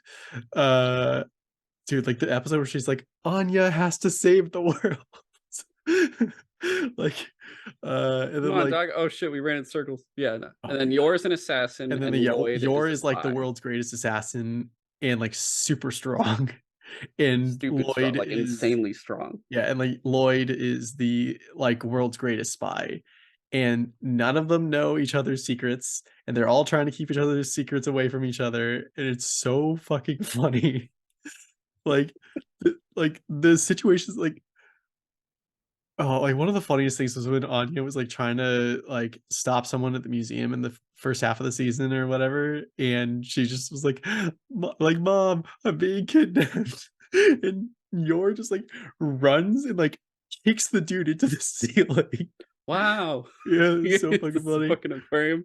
And So just, good. like and then, like, and then, like, later on, they introduced the love interest who's, like or the other love interest, I guess, who's, like, the other like, the actual other spy from, Twilight's agency, from Lloyd's agency, and she's, like, madly in love with Floyd. Yeah, she's like looks like dead eyes of like, "I'll kill you," and Yeah. then Like, like, she's constantly "Love trying to you, oh." yeah, she's, You're like, like, constantly trying "What to the keep fuck?" cool and collected, but, yeah, inside, Yeah. she's like, "I love him so much. Oh We'll my be god." talking again, that the second half of this season, we'll be talking about too in Yeah, an we'll episode. get to it We eventually. haven't hit there yet But either. dude, I was laughing so fucking hard when she challenged, Yor to, like, a tennis match to try to prove she's better, and Yor just, like first off, she swings the racket so hard she, like, minces Yeah, you're the like, first "Did she ball. miss?" "No."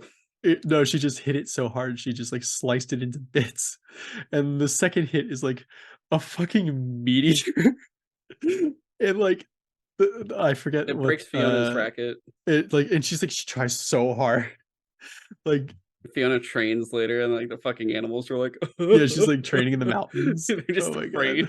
The bear's afraid.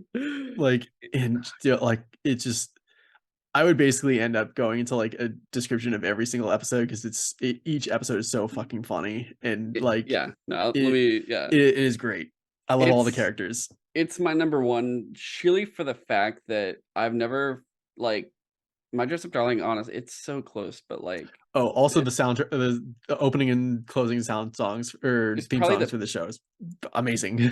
here's the thing too, a lot of animes have amazing intros and outros, but they never usually have the best in 1 season, like, you don't have, Dude, like, a single season of I just like, "Oh, these literally are amazing." Like, this show, it was able to do, "Hey, the start and end are just as good." There's a lot of times where the intro is an amazing for a show, and then the outro comes and you skip it because 'cause you're like, It's I not don't the think I same." skipped the outro at, like, at all for this entire season, either I one. never did. In fact, I'd probably play it again and again because I watched Oh, the I show started right listening to them around on when I went to iTunes. New York, and I just remember going to the subway, walking around the city, and I had my headphones in. I'm just playing I think the song was just called Peanuts, the intro song. I had Yeah. that on loop, like, the whole time I'm walking around, and I'm, like, just full I'm, like, smiling on the street, and I never do that, and this song is so fucking good, and, like, at night, I'm, like, winding down, I'm playing comedy, and I'm like, I go to sleep to that song sometimes. It's so fucking It's good. so good. And to the point, dude, my Momo, she was on our show at her wedding. That was one of the songs. That was the song that played when they were all walking out. When everything was done and they were walking out. That was their Nice. walkout song. It was so, and it's great because I'm one of the few people. Actually, I was like the only dude there that knew it. And I looked around and I'm just like, oh shit, Momo, I understand. It's like I understand you. It was so like these songs are amazing. These characters are so good. And Anya is the most adorable character to ever exist because she's fucking hilarious. She's so funny. It's this little, like, I don't even think she's 6. She's like 4 or 5, but she's pretending to be 6, like, which is even funnier. But she's this little kid who somehow is able to make so many different faces throughout 26 episodes to the point where there's like 15-minute compilations of like all the different faces she makes. And they're so funny because it's like this kid who speaks in third person, can read minds, and just is just like Anya da da da da peanut. And you're like, this kid, this kid's Waka great. waka. Waka waka. And I joke, but I'm like, dude, I want to cosplay this kid. Just be like a buff ass Anya when I just get a Dude, little bit more muscle. I have actually seen like a bunch of people, like dudes, cosplay as Yeah, Anya, and straight it's up. just Yeah. like the pink hair with I saw little this dude, weird he did horn it and he's things. like, peanuts, peanut. And this dude gives him peanuts. And he's like, ha ha, waku, waku, waku, waku. Ha ha ha Uh, ha. Ha. And I'm like, dude, this is fucking amazing. Like, she's such an amazing character. And then Lloyd makes you happy. Like, he makes you laugh because of the shit that Yor and Anya put him through.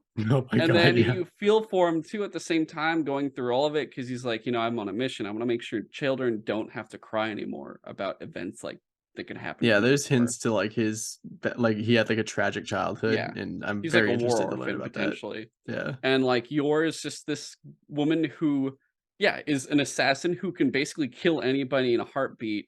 And Dude, she that like is montage of amazing at her coming home like with blood on her every time, and like her every brother time. just being like, "What happened to you?" It's like, "Don't worry, it just work." She is the best at killing, and then the worst at anything else where she can't cook, she could, like, clean. I think she could just clean and that's it, but anything else is awful, and her Dude, like cooking that one time. potentially, unintentionally can kill people. Yeah. Dude, like the one time they were like eating breakfast and Anya's like, "Mom made breakfast this morning, didn't she?" And she's like, "You could tell." It's like, yes, it was awful. It's so good, like, this show, Dude, it's like amazing that one how episode where like Lloyd needed to go do a mission and she's just like, uh, "Dad needs to use the shitter. He'll be gone all he's day." like, "Oh my." But the Uh, sheer fact that also they know what they have. They realized how amazing and how popular the show is because part 1 and 2 came out, like, 2 to 3 months apart at the yeah, it most, was really compared fast. to Attack on Titan taking, like, 80 years and being, like, 3 years for fucking And now 1 the season to finish. dude, and then like the God, last part, they're gonna split into 2 parts. we're gonna yeah, we'll talk don't worry. Oh my Um, god. Will it ever and then, end? like, so they do both parts, 26 episodes in 1 year, and then go next year, not like 1 year gap, but next year we're gonna have we're gonna have a second season and a movie in that year. That's insane. That Yeah, is that is fucking crazy. amazing. And we'll talk a bit more about that when we cover that actual show in another Yeah. episode in the future. But yeah, so good. That was my number one. James was number three. I guess my number two. If we have the same number two, because now we both did our number ones and threes. Demon Slayer Demon Slayer. Entertainment District? Yes. Yeah. Okay. Mhm. Yep. Dude, Uh, like, I still, every once in a while, will rewatch the fight between, Uzui and, Gyutaro because it's so insanely animated and, like, every part and it's like a 10-minute fight, and I'll sit there and watch it over and over again because it's just, like, art. It is a masterpiece. Demon Slayer is able to create amazing workout songs, not from like besides the intro and outro, but just from songs within it. Each character's theme gives you something to just pump iron to Yeah. practically, and it's fantastic. But this show does such a good job with giving characters themes, giving them a story last minute right before death. right, like, in the middle of a fight, and then also are able to just pull off amazing elemental fighting animation that just works so freaking well, and Yeah. the It's this se beautiful to it is watch. so beautiful, and, like, I'll put it this way too. First season, I watched it when it was already done. Like, I knew about it, I came into it late, where I watched it just in time for the movie to come into theaters, and then this show for Entertainment District, I'm like, "Okay, let's check it out. I'll watch it episode by episode." I wish I didn't. It was awful. It was actually one Mhm. of the worst it was one of the worst experiences watching a show I've ever had because like, the second half of Entertainment became, like, awful, atrocious cliffhanger, and Every they're like, "See episode. you next week," and you go to, like, the Crunchyroll comments, and everyone's just like, "Fuck you. I can't believe I have to wait a week for this. You guys are awful. The way There's, you like, one left that episode where it's episode." like, "So is everyone dead?" Yeah, there's literally an episode where you're like, "Oh shit, is everyone dead?" And, like, you look at Tengen, and I'm like, "Tengen's not dead. Like, he's a shinobu. He's gonna fucking, uh" I think it is a shinobi. I guess it's shinobi because Yeah. shinobu is a character. Uh, but, he'll figure it out, and then you look at Inosuke, it's like, "Inosuke Dude, he is got Inosuke stabbed in even the alive?" He chest. just got stabbed, Dude, like, it's practically in his heart. when Inosuke got, like, back up in the last fight, I was like, I how he got stabbed in the heart with a poisoned sword. It's like, "Oh, no, see, he's super flexible, so he just moved his internal organs instantly to avoid the sword, and also he grew up on a harsh mountain, so poisons are nothing to him." Tengen and, Inosuke are like, "Poison is nothing to me." Also, the Yeah, Tengen's poison just like, "I just stopped the my heart the to stop the poison would poison like a from work circulating." the poison would like a word with you. He's like, "Oh, I'm dying from the poison. I Dude, didn't like, know this could happen." the funny thing is, like, Gyutaro's, like, rage in the last fight when he's just like, "I don't understand how are they all still alive," is, like, so real. Yeah, he's just like, "What the" like, Guitaro and the audience are pretty much the same of like, "How?" Like, the only Yeah. thing that was believable, you're like, "Yeah, Tanjiro did, like, a full, like, trick," and then Zenitsu, it makes sense he was able to break out because he was actually, like, alive and moving around, just kinda Yeah, he was just stuck. under some rubble. Yeah, and then the other 2, you're just you look at Inosuke and it's like, "Oh, the boar eyes are literally out." And there's a puddle of blood around him, not coming from anywhere specific except I mean, anywhere but It's, his like, coming out chest. of his mask, so, the idea is, like, he's probably coughing up a decent amount of blood. He's literally constantly losing blood for every movement he makes, and it's a lot of blood. It's not like drip, drip. It's like, and you're like, there's not much left. Like he's gonna be dead soon. Um, but the show's so high up because emotionally you get wrecked sheerly for the fact that you're waiting a week each time. And a show hasn't done that to me for a long time. I think the only time it was like that was Game of Yeah. Thrones, like I said. And then the animation is amazing. The characters are really good. They're not like deep characters. Like they take like 5 minutes to tell a backstory, and then you go, okay, that's it. And then you go on to the next, like, let's go kill this demon now. Like it's not that like it's not deep. It's very No, like on the surface but it is interesting that they at least still make, like, the demons, like, even the higher up demons, like, a somewhat story. sympathetic. Yeah, they're like, here's 10 minutes of their shit, and Like, then you this go, is okay, how now they're they ended dead. up the way they are. Yeah, Yeah. you go like, am I supposed to care? Here's 10 minutes. Oh fuck, they're about to die. Yeah, oh okay. This is happening as they're disintegrating. We're telling you what's going on.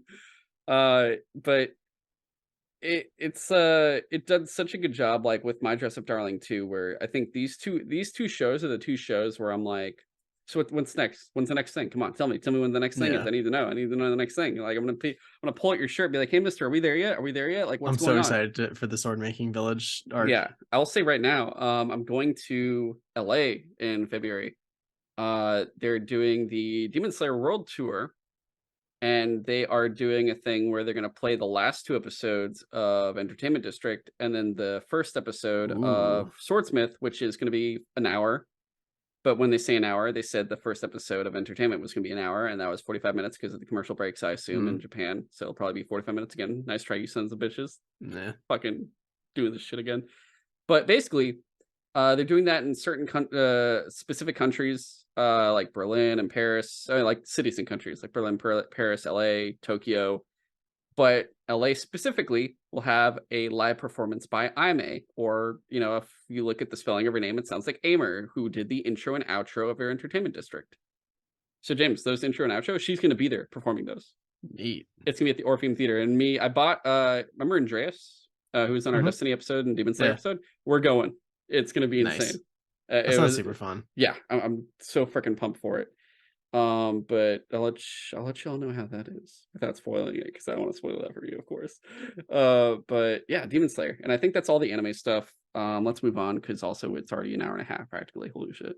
Yeah. Next up, would you like movies or TV, James? Let's say movies. Okay. You can go first with your number All right. 5. Mine was, believe it or not, The Unbearable Weight of Massive Talent. All right. I just thought that movie was so funny. Like, just like Pedro Pascal, I've loved him in like apparently everything I've seen him in so far, and just like Nick Cage, he's like for a long time he was pretty hit or miss, but now that he's like leaning into how insane he can be sometimes, like that movie was just so fucking funny, and like they really got me on their like insane drug trip where they're basically just describing writing the movie that they're currently in. It's just like that kind of meta commentary comedy can it can either be really, really funny or painfully boring and stupid. And Yeah, that movie just like landed it so well that like I man, I might want to watch it again soon because that it's movie a was good so movie. It's that was a such a good very time. funny It's very movie. funny. Yeah. It was one of 3 movies that didn't make it on my list that I almost wanted to turn my top 5 into a top 8. But, Mm, God, I love that. I will say honorable mention to that, Nope, and Bullet Train, if I could put them on my list, but I could not because it was a very, very tough one. I think anime and movies were the toughest one for me this year. yeah. The others were a lot easier. I guess my number 5 was Top Gun: Maverick. That was That my number movie, one. holy it was a hard year, man, and, Oh no, that I've was got my number two. Sorry. I thought this movie was fantastic. It was so much better than the first one. Like, the first one's cool, but this one Yeah. just was amazing, and, a lot of people say it's amazing, and it's not something where it's like you look at the film itself and you're like, "Every aspect of this is so good," and it's like, it's not really a phenomenal thing or anything like that. It's truly for 2 things. 1, they give you a believable story of what's going on, so it doesn't feel just like a mindless blockbuster. 2, they do real jets flying, and it Hmm. literally was straight up people went to the movie going, "I would like to watch jets fly, yes, thank you." That was purely the reason everyone watched Top Gun: Maverick. Like, I honestly can't think of any other reason, Yeah. other than Like it's just Tom Cruise being like, "You all have to fly jets, that's part of the deal." yeah, like I watched the original Top Gun like right before I watched this movie. I had never seen it before, and like I can see like it's a good movie. I liked it. I couldn't at the time quite see why it's still so popular. And then I went to go see Maverick and I was like, okay, it's really cool that they're like referencing a bunch of stuff from the original movie, but it's like this is really a movie that stands on its own. And like I like that Maverick is now the teacher. And what I really appreciated is they do such a good job of setting up, here's the mission that we need to do. Here's why we need to do the mission. Here's why this mission is difficult. Here's why you might not even make it back if you don't do this perfectly. And it's like an hour of just like watching them attempt and fail to do the test run over and over again to the point where you're just like, man, is this even physically possible? And then Maverick does it before as they're about to like basically give up and try like a slightly easier approach that would most likely get everyone killed, but Yeah, like still get the mission done. And Maverick pulls it off first shot immediately and to show everyone like it is doable with time to spare. And it's just like it was so like tense and like I don't know, it's just like it was an extremely exciting movie. And I don't even get into like that excited about like jets and stuff, but I was still just the entire time like this movie is fucking awesome. it's also a thing where I feel like the movies in my top 5 are movies that you had to watch it in a theater. Otherwise, like, what the fuck are you doing with yourself? Like, Mm, it's that kind of thing where I think theatrical experiences like these are what make this stand out, and like why for me not one streaming movie made it onto my list, surely for the fact that I saw this in a theater, and the experience of watching this movie with powerful sound and powerful visuals made it so amazing. Like, I saw the my 4 and 5, I watched both in Dolby Atmos, and it was surely for that fact that, like, having that experience with the film on top of it made it so unforgettable, uh, at least for me. That was my number 5. What was or that was yeah, my number 5. What was your oh, wait, you already said your number 5, never mind. What's your number 4? my number 4 was The Northman. That was my number 3. Okay. Interesting. So The Northman, I just like I like Norse mythology, and it's not even really all about Norse mythology, which was like interesting that like I was expecting it to be a lot more grounded in like the supernatural and like the and like godlike stuff and whatnot. And no, not really. It was a very grounded like Norse like revenge plot, and it was just so well acted. Just dude, like Eric, uh, Eric Skarsgård? yeah, Or is it Eric's Alexander Skarsgård? Alexander Eric was his character from, Yeah. True Blood, which, like, the whole time we were joking is, like, this is Eric Northman. It really is the prequel to True Blood, really. Yeah, and it's just, like so it's, like, there's not really much to talk about the movie besides the fact that it was just, like it was a very simple plot. It, like, even the twist at the end was not very, like, unbelievable or, like, you couldn't see it coming, but it was just, like, an extremely well acted, well shot, like, visually interesting movie, especially, like, when they started getting into, like, the hallucination kinda stuff with, like, the Valkyries and stuff. So, like, they had allusions to supernatural things, but it was, like, in ways it's, like, not really supernatural. For me, like, the reason it's so high up is Robert Eggers is all of a sudden this filmmaker that showed up and is now just pulling these amazing films out of his sleeve. Like, he did the Vitch or the Witch, whichever one you want to call it. He did The Lighthouse, which also was amazing. And then now he's done this, and I think this is of the 3, it might be my favorite, surely for the fact that of its theme, whereas I guess The Witch might be the most, like, grounded. I mean, it's not it's grounded and not grounded, but it it might still be his number 1 just sheerly for the quality of it, but, and the probably least amount of budget used out of all 3, most likely, or maybe The Lighthouse, I'm actually not sure. For sure, this one was probably the most expensive, surely for the locations, but the fact that they really did put so much work into getting all of the Norse mythology right, into getting all of the ways they wanted to go about it right, of the culture and everything else. Like, they put the work in. This is different than James Cameron's, like, I'm gonna do technologically amazing stuff to raise the bar. This was, I'm gonna do the work to raise the bar and keep, like, to make it really feel like I'm not just bullshitting here for a blockbuster. It was, I'm gonna tell a story and I'm gonna make sure everything seems like it's right. Even though none of us were around in that time, even though a lot of people won't appreciate what I'm doing, which I don't. You look at the sales, you look at it's getting snubbed a lot. This should have been much higher. And it straight up is just because I honestly believe a lot of people don't understand how much quality was put into this film compared to stuff that maybe people liked more, that wasn't as good, and it was just probably like big boom, go blah blah, like Yeah. explosion, blockbuster bullshit, or like it's a Marvel movie or some shit. Like, this did such a good job that it solidified this director to where anything he's gonna make in the future, I'm already I'm interested. I want to know every single news facet that comes out about what he does next. Like, you know what this movie kinda feels like to me? Not exactly, but kind of. It feels like an epic poem. Like, Yeah. literally, like, way back in the day, like, the way an epic poem would be written of, like, a revenge plot, or whatever, and they just made that into a movie, and it's a very grounded, literally just revenge plot, and that sounds very basic, but it was a very good movie. Yeah. My number 3 was, or no, my number 4, sorry, was Avatar 2: The Way of Water.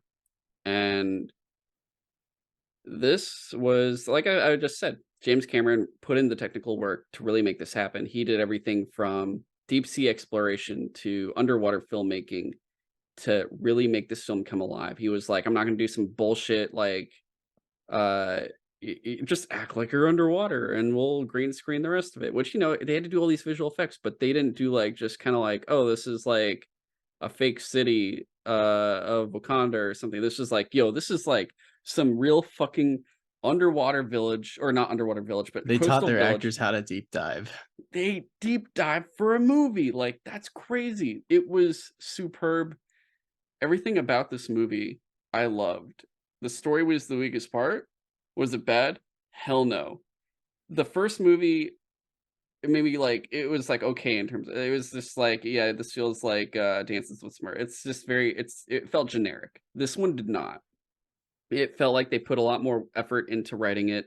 It still wasn't like you could definitely do better, but everything else, like, this is a movie where the world building had me so interested. It's like the opposite of, like, Dune. Dune made me wanna, like, basically bury my head in the sound and hopefully suffocate myself. But this one was like, I feel alive watching this. This makes me care more. Like, it's like, dude, protect the environment. Like, it's such a good message to throw into an insane movie about blue people fighting some military sci-fi, basically colonial marines, more or less, that can also be blue people sometimes. And it has enough charisma to where, like, yeah, it has kind of like a blockbusterish villain who just is like, "Hey, I'll give you a good old fashioned ass whooping if you don't listen to me." And why so blue? Like it has a villain that I'm totally fine with having for 5 movies because he's a piece of shit that you're okay getting drinks with, if that makes sense. And the main characters actually do such a good job acting. Like when you really look at it, of like the way they pulled off Jake and Natiri, like, they did a fantastic job in terms of all the movies I saw with emotional, feeling. When her son dies and she's crying about it, like, I was like, "Shit, I don't think anything's been this good this year in terms of, like, raw emotion of Yeah, no, that was tragedy." literally just the sound of, like, a mother losing their child and not being able to vocalize with Yeah, words how they feel. and it was a blue alien doing it, and it felt more real than even, like, my top the movies that went above it. Like, that's how good it was. But yeah, it's still going. It's like almost reaching $2 billion soon. Like I thought that movie was phenomenal. If I had more money, I'd watch it a third time if I could, and I would probably enjoy myself, probably in IMAX. But I saw it in Dolby Cinema and I saw it at an Alamo Draft House, which for now is okay. And I'm sure it'll come back to theaters one day. Wish I could watch in IMAX, or I just do Dolby Cinema again. It'd be But really funny if they did that for, like, the next, like, end of whatever Avengers phase, and they just like, "It almost beat Avatar 2. Bring back Avatar 2." do it again. They're just Disney's like, yeah, make them face off. We got more money either way. Do it, guys. Fucking "James, can you just let us have this one?" "No, fuck no. off." Fuck you, Kevin. Oh god. "No, just Uh, make better movies." yeah, really, Jesus. Yeah, actually, Yeah, that's what he would say. you would say that. Yeah. James, what was your number 3? My number 3 is gonna upset you. The You son of a Batman. bitch. What the I know, fuck? 'cause I know it's higher on your list. Yeah, It is funny to me that not a that's my number single 1 movie of the year. I figured, like, I think you also told me. Yeah, Like, not no I do find it secret. funny that not a single MCU movie got on my list this year, and I really liked the, Wakanda movie. Wait, did we see that this year or was it That yeah, that was was the end of last that year. was a 2020. Yeah. Yeah, and,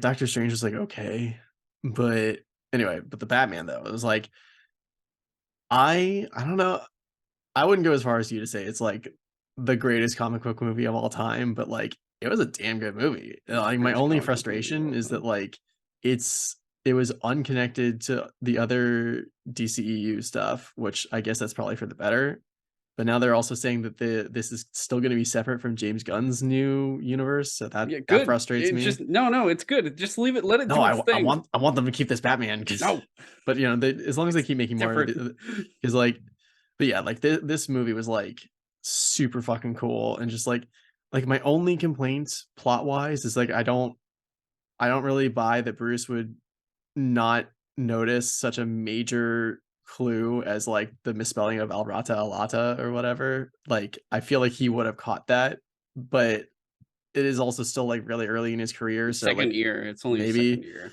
I don't know. But other than that, it was an incredibly engaging movie. Like, they did a bunch of stuff like I mean, one, Selena Kyle's, storyline where, like, she keeps coming back to him for, like, help and stuff, and, like, when he, like, finds her on the roof at one point, she's like, "I found the guy, let's kill him." So good. And, Like, like, yeah, the way he went back to the Iceberg Lounge, like, 3 times in that movie, but, like, in 3 different forms, like, as just, like, as Bruce Wayne, as the Batman, and then as dude who just slips in the back to put his Batman suit on. I don't know why they did that one other than the fact that just to prove he could do it any way he wants. and then you get to see the twins get their ass kicked a couple times. Yeah.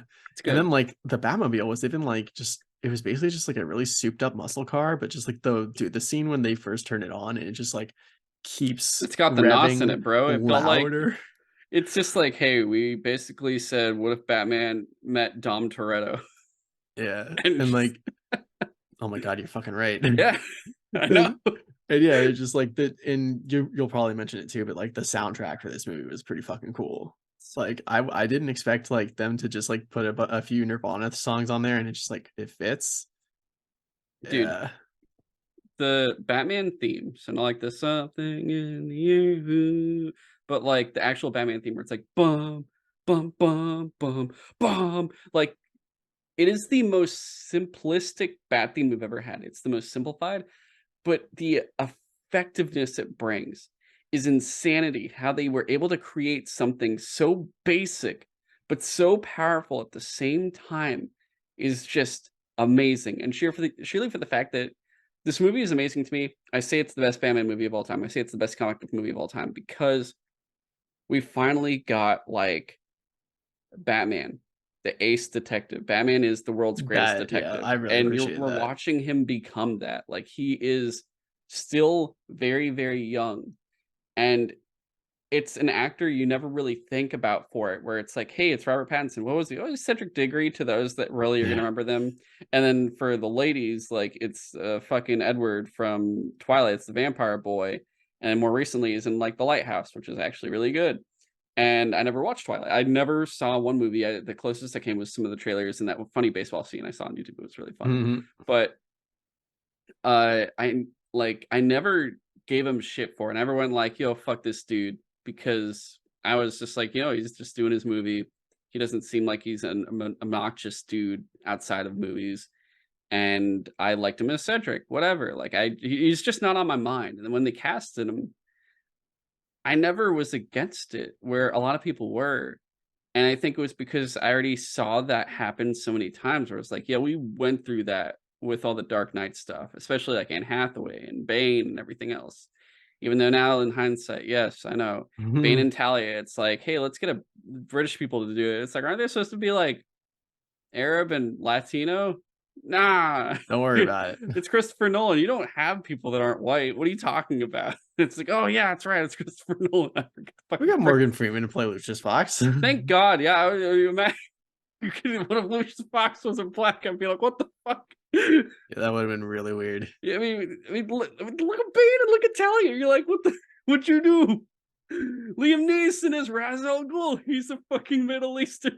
Yeah.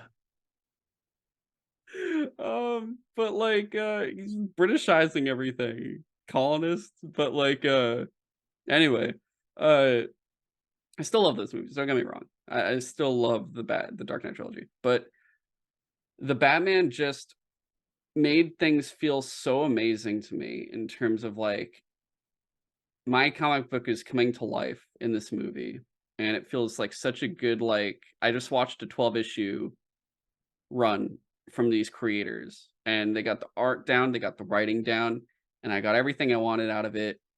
And they even included the annual that had like a lot of mob stuff with like Carmen Falcone. Like it just felt so good. And I know a lot of people, I know you included, complained like it was maybe too long and the subplots got in the way of the plots and made you forget a little bit. For me, I was like, I straight up, I was one of those people. I was like, I want it to be longer. I want the 4 hour cut. I want all of that shit. Make it longer. Give me the whole fucking thing.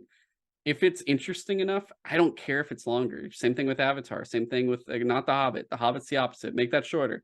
Uh, Uh-huh. stupid idiots. It's fucking Hobbit. Can you Uh, make 3 movies out of this one book? yeah. Whereas like Lord of the Rings, yeah, extended editions, you can't watch theatrical now. It's like it's taboo, honestly.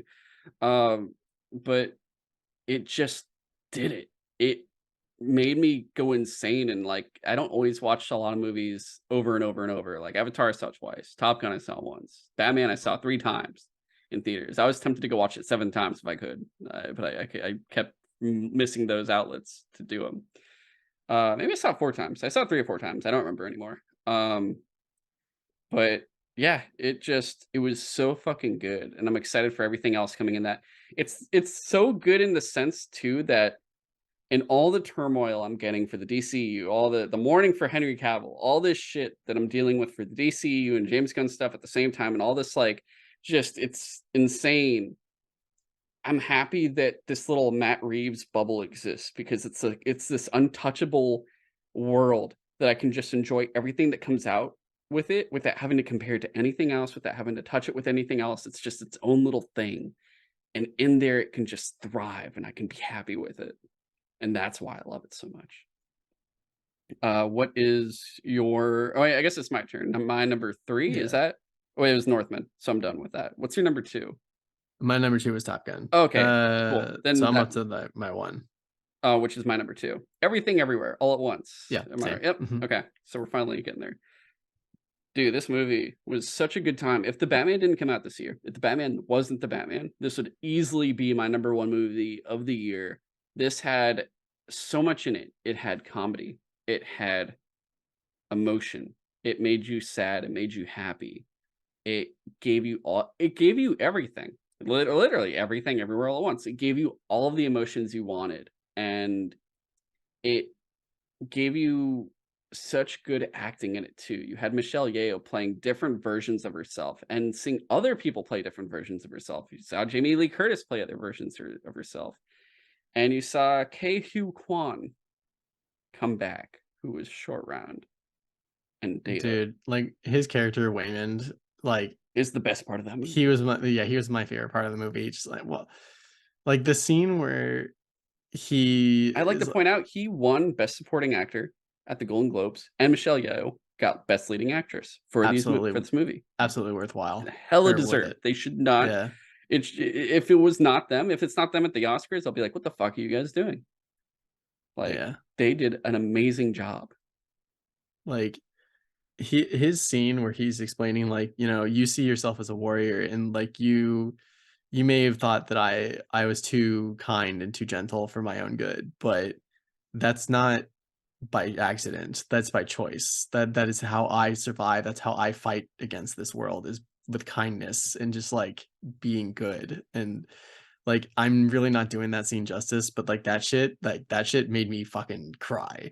It And, was like, amazing. this movie spoke to me on such a deeper level than I was ever expecting, that I was just like, this is one of the most beautiful movies I have seen in a very long time. Yeah, very much so. So yeah, and best part, Rakakuni, without a Oh doubt. my god, that was so Rakakuni fucking is funny. one of the best things ever. That's such a God, I can't believe She they knows did too it. much. She knows too much. She's gonna kill it. It's so good. I love that so Uh, much. Yeah, it's just there's not much else to say. Like you don't need more words for something that just is phenomenal. And I guess due to you said the Batman was number 3, that was my number 3, yeah. you son of a bitch. Okay, so that means if this was my number 2 and you're number 1, then for sure, then I think Everything Everywhere was the Sutro Sidetalk movie of the year. Hell Just yeah. as Spy X Family was anime of the year. I don't care. It's my number 1. I said so. It's number 1. I'm fine with that. Yeah, cool. Because what was your number 1 again? What It would you was, say? My dress up darling. You know what? They could tie. They could actually Yeah. no. It's like a 3-way tie because it's like first and third. Then both Demon Slayer got second, so it's like a 3-way tie kind of. Actually, when you really look at it, it's Ugh, weird. God, so hard. it is hard. Moving on to TV. I guess I'll go first with this one. This is hard. I mean, it wasn't hard. I literally crossed like three things off my list because I kept forgetting. I'd be like, oh no, I forgot this. There is like one. I had two animated things in it, and I took one off reluctantly to leave only one on because it was difficult. I had so much trouble deciding this thing. I will just say this right now. I have zero. There's no Marvel shit in my top anything this year. Like nothing. I think you got the closest with the Guardians game, and that's about it. Yeah, that didn't even come Um, out this year. yeah. My number five though. Um, is that wait, did I put that right? I already forgot. Yeah, Harley Quinn. No, I guess I did keep that on. I couldn't it was between Harley Quinn and Stranger Things. I couldn't remember which one I wanted to have on Yo, there. I totally forgot about Stranger Things. Yeah, it Oof. was dude, right? It was difficult. I'm like between Stranger Things and Harley Quinn, I'm like, shit. Fuck. But I think I have them both crossed off, so I think I chose Harley Quinn. Um just for the fact that they do yeah, because Stranger Things, I think it's just running up the hill. But yeah, Harley Quinn, it is such a good time in a world of adult animated shows that are very, I'd say they could be cringe. They can be very what's the vulgar Yeah, for dude, the don't sake even of look at the vulgarity. Velma show that's out now. It's Don't apparently look. I fucking watched two terrible. episodes and it You was actually absolutely watched it? Ugh. it was in a giant group watch Uh, where only it was like we watched two episodes and we're like, can we stop? Because I think he was like, let's do the second episode. We all said, please don't do the second episode. He did it. We're like, cool, we're done. Never again. I don't even want to look at episode 3. It's disgusting. This fucking show's throw it in the trash and it's just so turn the trash on mean. fire and then throw it in the dump and then set the dump on fire and bury it and kill it and send it into space again and blow it into the sun and then blow up the sun. Stupid ass show. Should be ashamed of yourselves for making it. Uh, yeah, Harley Quinn. It's an adult animated show where, like I said, they're cringe, they're vulgar for the sake of cringe, for the sake of vulgarity, for the sake of trying to make fun of the people that watch it, like fucking Velma. And they all just feel strange. And it's like there's some that are like a little bit less, and that's like Futurama and stuff like that, where it's not adult, it's like kind of for ages above 10, more or less, and you just kind of enjoy it. Whereas Harley Quinn, it's like you shouldn't watch that unless maybe you're like 15, I guess, at the Yeah, earliest for the most part. But it does such a good job of it has its vulgarity, but they don't go crazy with it. Okay, they go a little crazy with it, but it they keep depends. it makes sense when they do it. It Yeah, feels in character because you go, hey, she was in an insane asylum. So you know what? It makes sense. And they have such a good dynamic of characters of having Harley, Poison Ivy, Killer Shark, or Frank, King Shark. Yeah, Frank, uh, fucking Psycho, kind of. I guess well, previously, kind and of the old guy that died. Now he's yeah, part of the house. Clayface.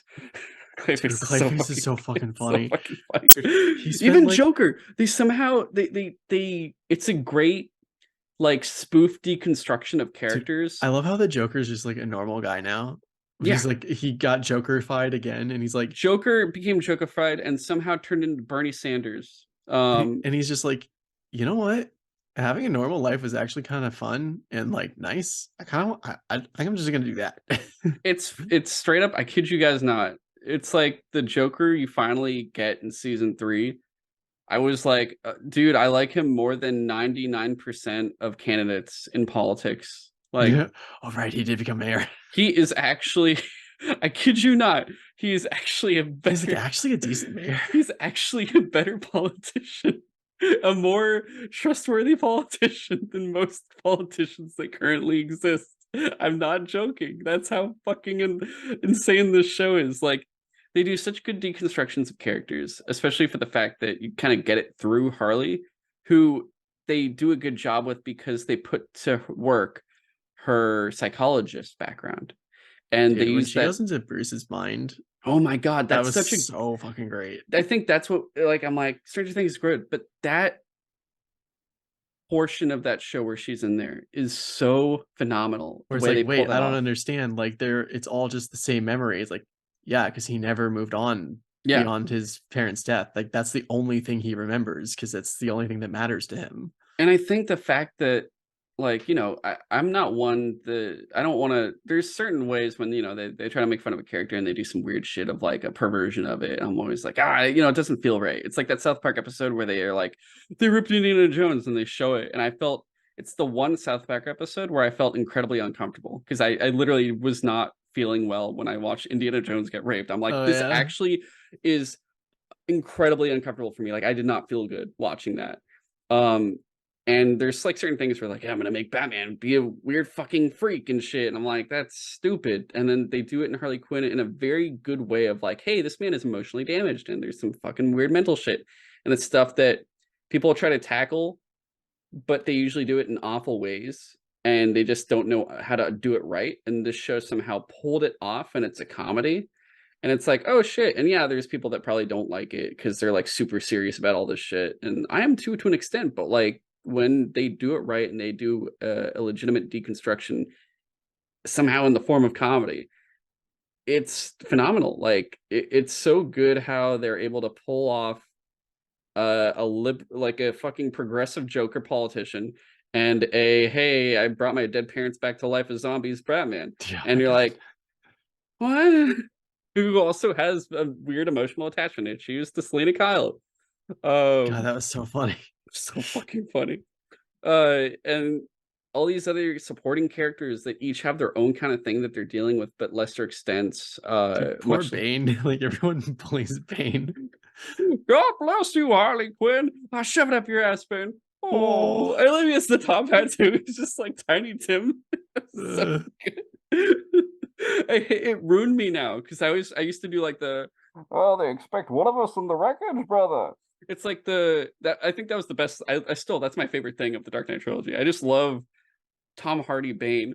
But then they did the fucking Bane in the Harley Quinn show, and it is just ever so slightly different that it could ruin my impression. I go from like I try to do Tom Hardy and all of a sudden just turn into fucking Harley Quinn Bane. I'm like, no, no, I can't believe you made me do this. uh, But it's so good. It's just like I love Bane so much. Oh my god. Yeah, this show, it's number 5 because it's fucking great. There are so many other shows I will say like that I wanted in there, but I couldn't get in there. The one I almost put in was What We Do in the Shadows, and it was so depressing that I couldn't get it in there. oh, man. Now I'm, like, totally rethinking my Dude, that's why shows TV was list. actually I forgot how hard TV was. Like, I think I actually maybe I did cross out Harley Quinn and put What We Do in the Shadows. I don't honestly I can't tell, but the Bruce Wayne scene alone was it was worth it for the young Yeah. Bruce Wayne. What's your number 5, So my James? number 5 is also a DC thing, the Peacemaker show. You son of a bitch, that's my number 2. Damn. Okay. So, dude, this show was so fucking funny. Like, I really liked the Suicide Squad movie that James Gunn did, Yeah, the sequel, not quite sequel, reboot movie, and like, dude, John Cena's Peacemaker was like the funniest part of that movie, and so I was like happy that we were gonna get more of him. And like, dude, not only was this season like fucking hilarious, but it was but very emotional. it was, like, emotional and, like, covered interesting, like, actually, like, relevant topics, like, dude, like, the fact that they were able to dive into, like, old DC lore and brought, like, a literal white supremacist villain, and it fits for today's, like, society because 'cause we're dealing with white supremacy again. Well, How to deal with your life when you grow up with a white supremacist leader as your father.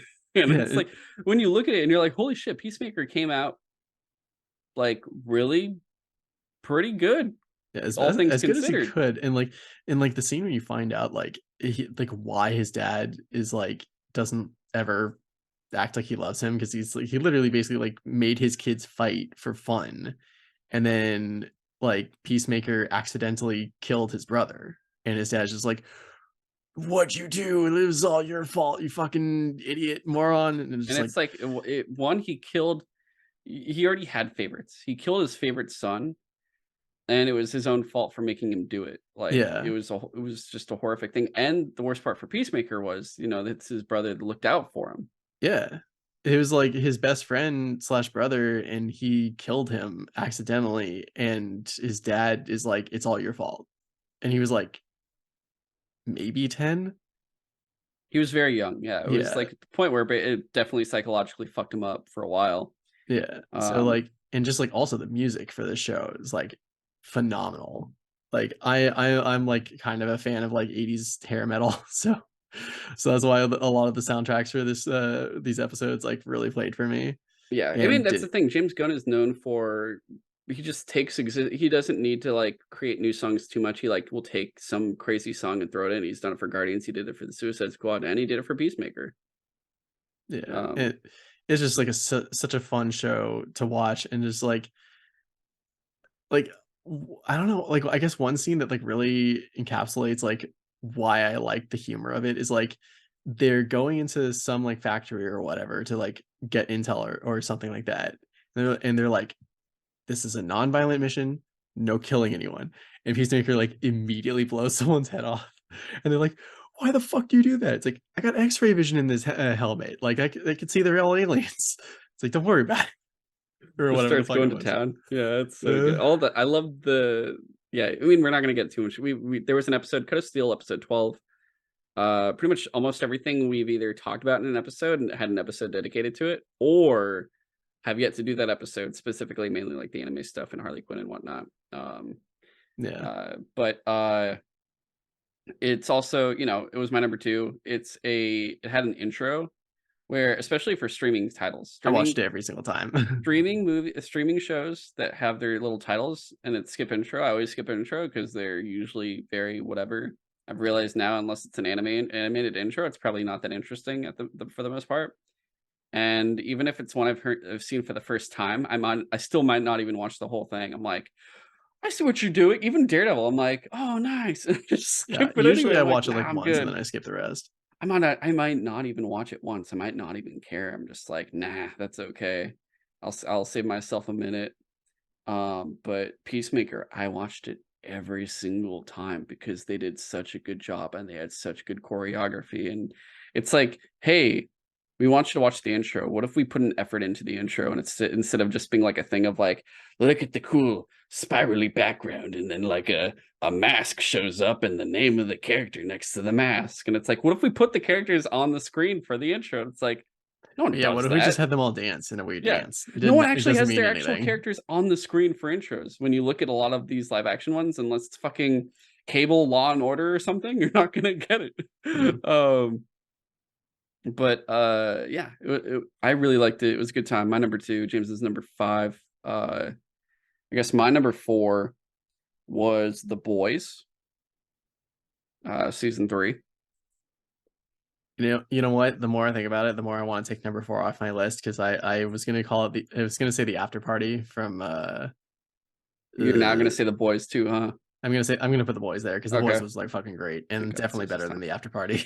The Boys, Like, I dude. liked The After Party, but The Boys was fucking great. The Boys has been a very consistent show with all three seasons, and it's great that they've been able to keep things completely interesting, do something completely new that wasn't done in the previous season. Like every single thing that's done is something that we haven't seen before. And there's an escalation, there's changes of heroes and villains where you feel bad.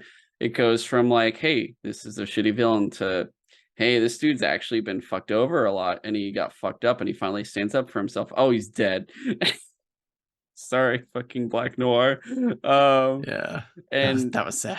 you see different tragic things where people have troubled pasts and they still may be bad, but you do feel for them to an extent. And we see a lot of like powerless is the theme really of like what could you do if you had more power, and also it's drugs. And kind of watching how that works with like our main boys, Butcher and Huey and stuff, and seeing how that works, and Huey being like, I'm naked. But which is ironic considering like the first hero he fights is a naked invisible man. Yeah. Uh but you get more character building of like each character has some form of evolution that has occurred. and they all each have a problem, and it's all like a different subplot, but each subplot feels integral without it really like getting out because it all still ties into the overarching story. So they're able to keep it very clean. You don't get lost along the way really at all. Like you're able to maintain what's going on, and a week later you come back and you're like, oh right, we left right here. I have no problem remembering what's going on. It's super easy, and it's funny, it's fucked up, and it feels good, and it reminds you I kind of hate corporations a lot sometimes. Yeah. So yeah, good Dude, it's times. so funny that, like, they actually made, like, a Vought Industries, like, Twitter account, and they'll occasionally, like, tweet shit that just, like, makes fun of, like, corporate, like, stuff. It's fucking funny. Dude, I love if you ever go on the YouTube show or the YouTube channel for VOT, the VOT YouTube channel, they'll actually post Cameron Kennedy videos of like his interviews. He's like the Tucker Carlson type dude. Oh, And it's funny because everyone in the comments acts like they're in the world. that's So funny. everyone that comments in there is like, hey, I really hope Homelander's doing better after that betrayal from Stormfront and all this shit, and then like all this stuff. And it's so funny how anyone that comments in there, and it's regular people commenting on YouTube. This isn't like hired people or anything. These are just regular people. They all stay in character, acting like they're like glued to VOD. It's like people that would basically be watching fucking Fox News and then talking about Fox News. It's so hilarious, which it's hilarious because there's people in real life that are like this. But like the people in the comments for VOD are doing it because it's a giant joke. And then you Yeah. realize in real life people are doing it because they believe it, and you're like, oh no, the show is just playing real life shit. This is crazy. Oh god. But yeah, number 4 for sure. Um Number 3 then, for me was Primal. You probably forgot that one too, didn't you? I did, but I don't know if I really, really I liked I that, think I but feel like I felt like it deserved it, Sheely, for the fact that this is a show where the animation this is the animation, this is the James Cameron of animation where they put in so much effort. You don't feel any 3D. It's like, oh, this is a traditionally drawn animated show. Remember those? They're extinct now. Just like dinosaurs. Hey, this show's about dinosaurs. Like, except kind of. extinct, well, you know what I mean.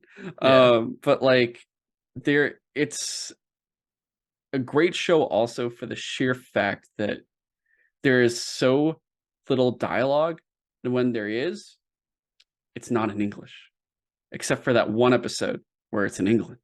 But besides that one, where they're like the savage beast talk, and it turns out humans have that savagery in them the whole time. Yeah. What a weird Oh, episode. right, I forgot about Yeah, that. that was such Oh, a yeah. cool episode. But the show has such good, like I said, storytelling without words. And it's great It's like the because epitome of show don't tell. in this guy, he does cave painting. So it's like you're watching the cave painting because there are no words. It's just pictures, and you're watching those pictures communicate via their actions. And it's savage, and it's gory, and it's amazing.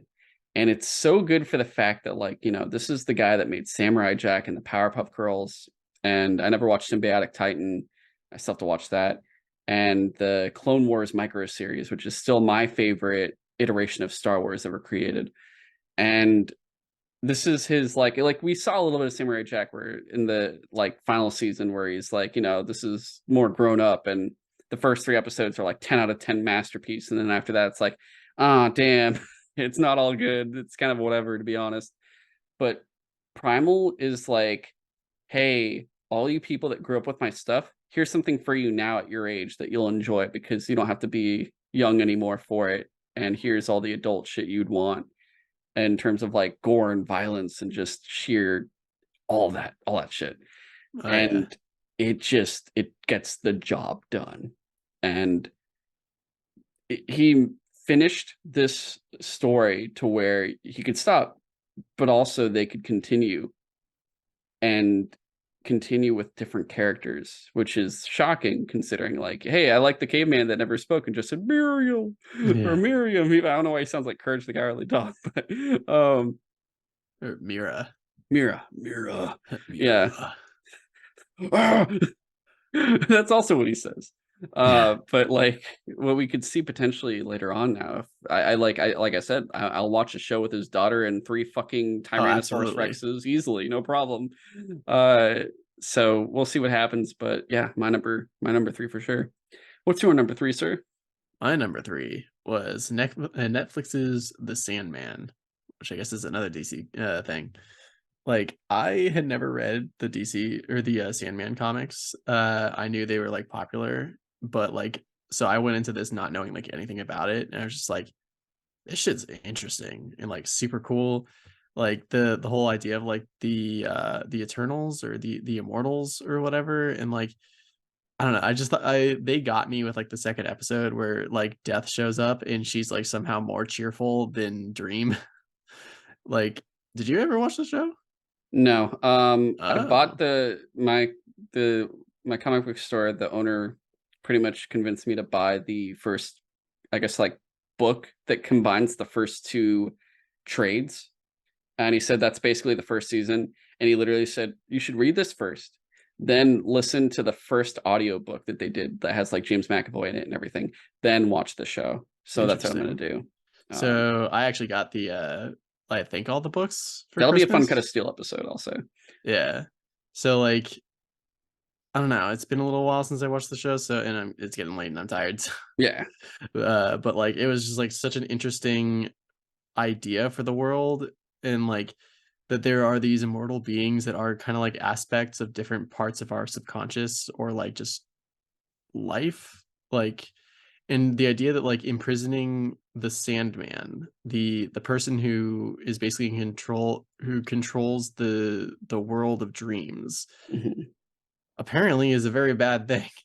And like while he was imprisoned for like a long time because people were basically trying to like convince him to give them power, uh the world basically like went to shit because no one could dream anymore, and like some people could never sleep and some people never woke up from their dreams, and it's just like turns out he is incredibly dangerous and powerful, and like I am very excited to see where like the rest of the show goes because they definitely set up some stuff at the end of the first season where I'm just like definitely wanted to see more of the series because it's very interesting and cool.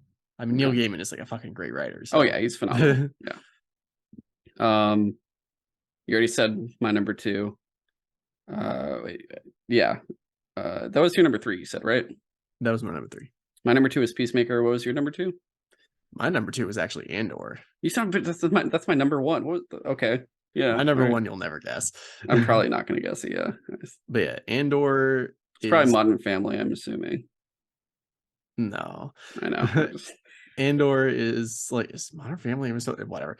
Andor is some of the best Star Wars that I've seen in a very long time because it's like not super crazy with like space wizards and shit. Like, not that I don't like the Jedi and like the lightsabers and the Force and stuff. I do find that shit really cool. But it's sometimes it's cool to just see like what it's like for just like a normal ass person somewhere in the galaxy.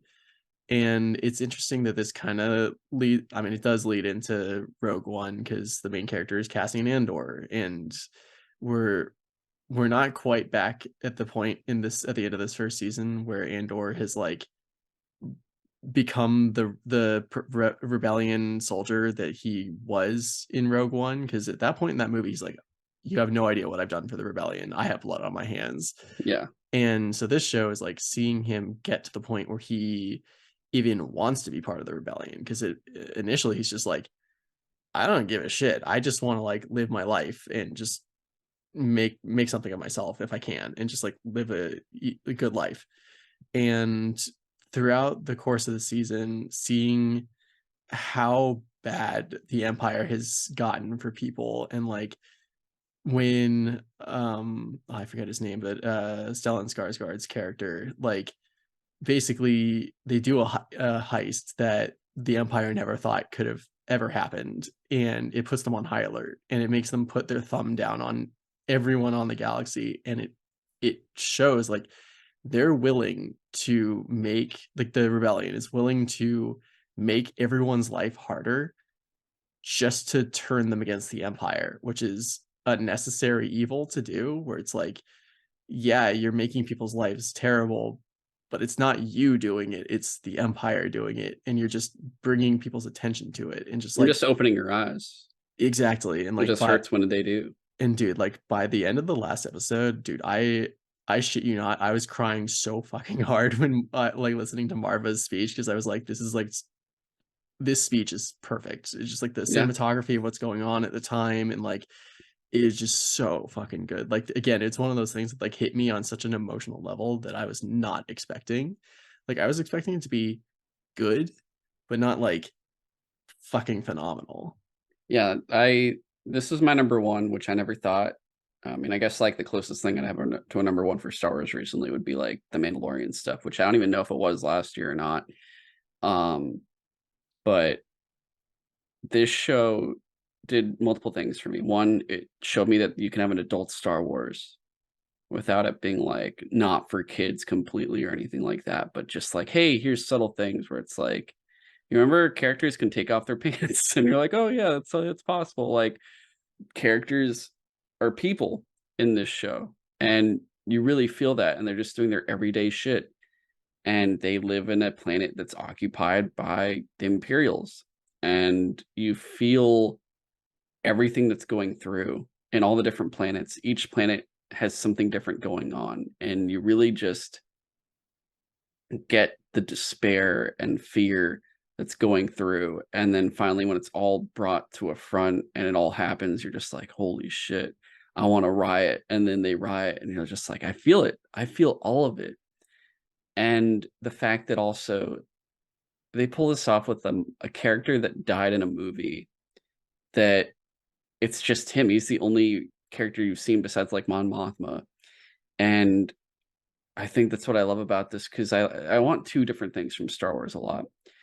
I want minor characters to be front and center because they have stories that are pretty much untapped and they don't have to go overboard with them because usually it's not a Jedi or anything like that. It's not someone that was integral before. So if they're not integral, that means they're not going to do some insane like fucking shit that you might see in Mandalorian or Obi-Wan or some fucking Obi-Wan. But like you want to see something that a Jedi would do. And it gives a lot more room for unique takes on Star Wars, which Andor is one of the most unique takes I've gotten in a while from this universe. And the people that created this also did such a good job of like having 70s vibes with it with the music. It's like, oh, this is like Star Wars A New Hope vibes of like, hey, remember disco a little bit and like Mhm. that type of music? Like it's there a little bit. And it feels so fresh. I wanna say, because the movies bombed, they died, they were awful, and Disney failed on the movie front, which is why we haven't had a movie in so long, and now they're like, "Disney Plus is our new outlet, and we can make so much money on Disney Plus, even though now there's enough shows, we don't actually have this many shows, we can do less shows and put more money into parks or some shit because they need more upkeep, what the fuck is wrong with us?"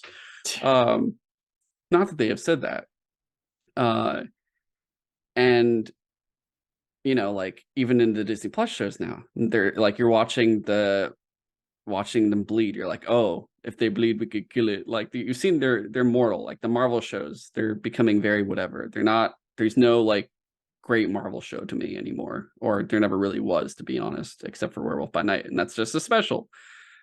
Star Wars, it's like Mandalorian. It's great, but there's so much fanfare in it, and I get it, I love it, and that's why I love it, but I don't want every single one to be fanfare, and Andor isn't that, and they just go, "Hey, we're gonna do our own thing."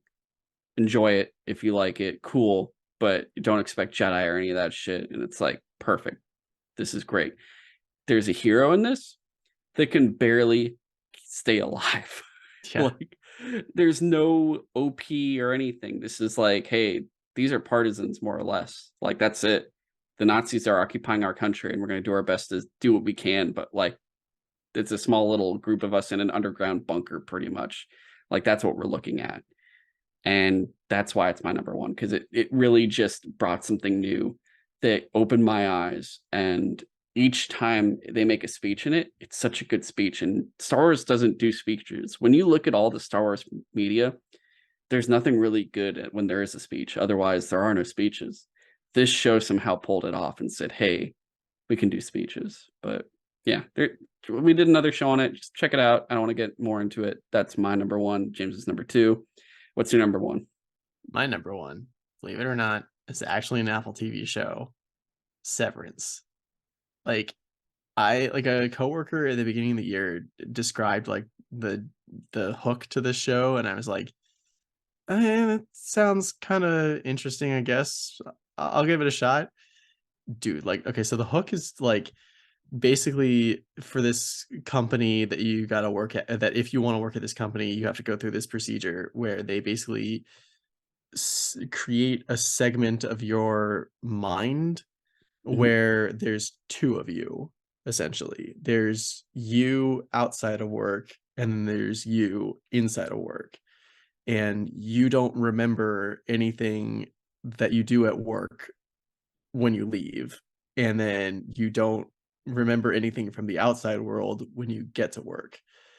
And when I heard that, I was like, oh, that okay, that sounds like an interesting way for a company to like protect its secrets. And then like I didn't even think that like, wait, if there's a version of you that only literally only ever experiences work, and when you leave for the end of the day, and then you like get on the elevator, and then you're in your mind, you just get back out of that elevator and go back to work, and you just magically feel less tired, but it's just constant endless work. And mhm.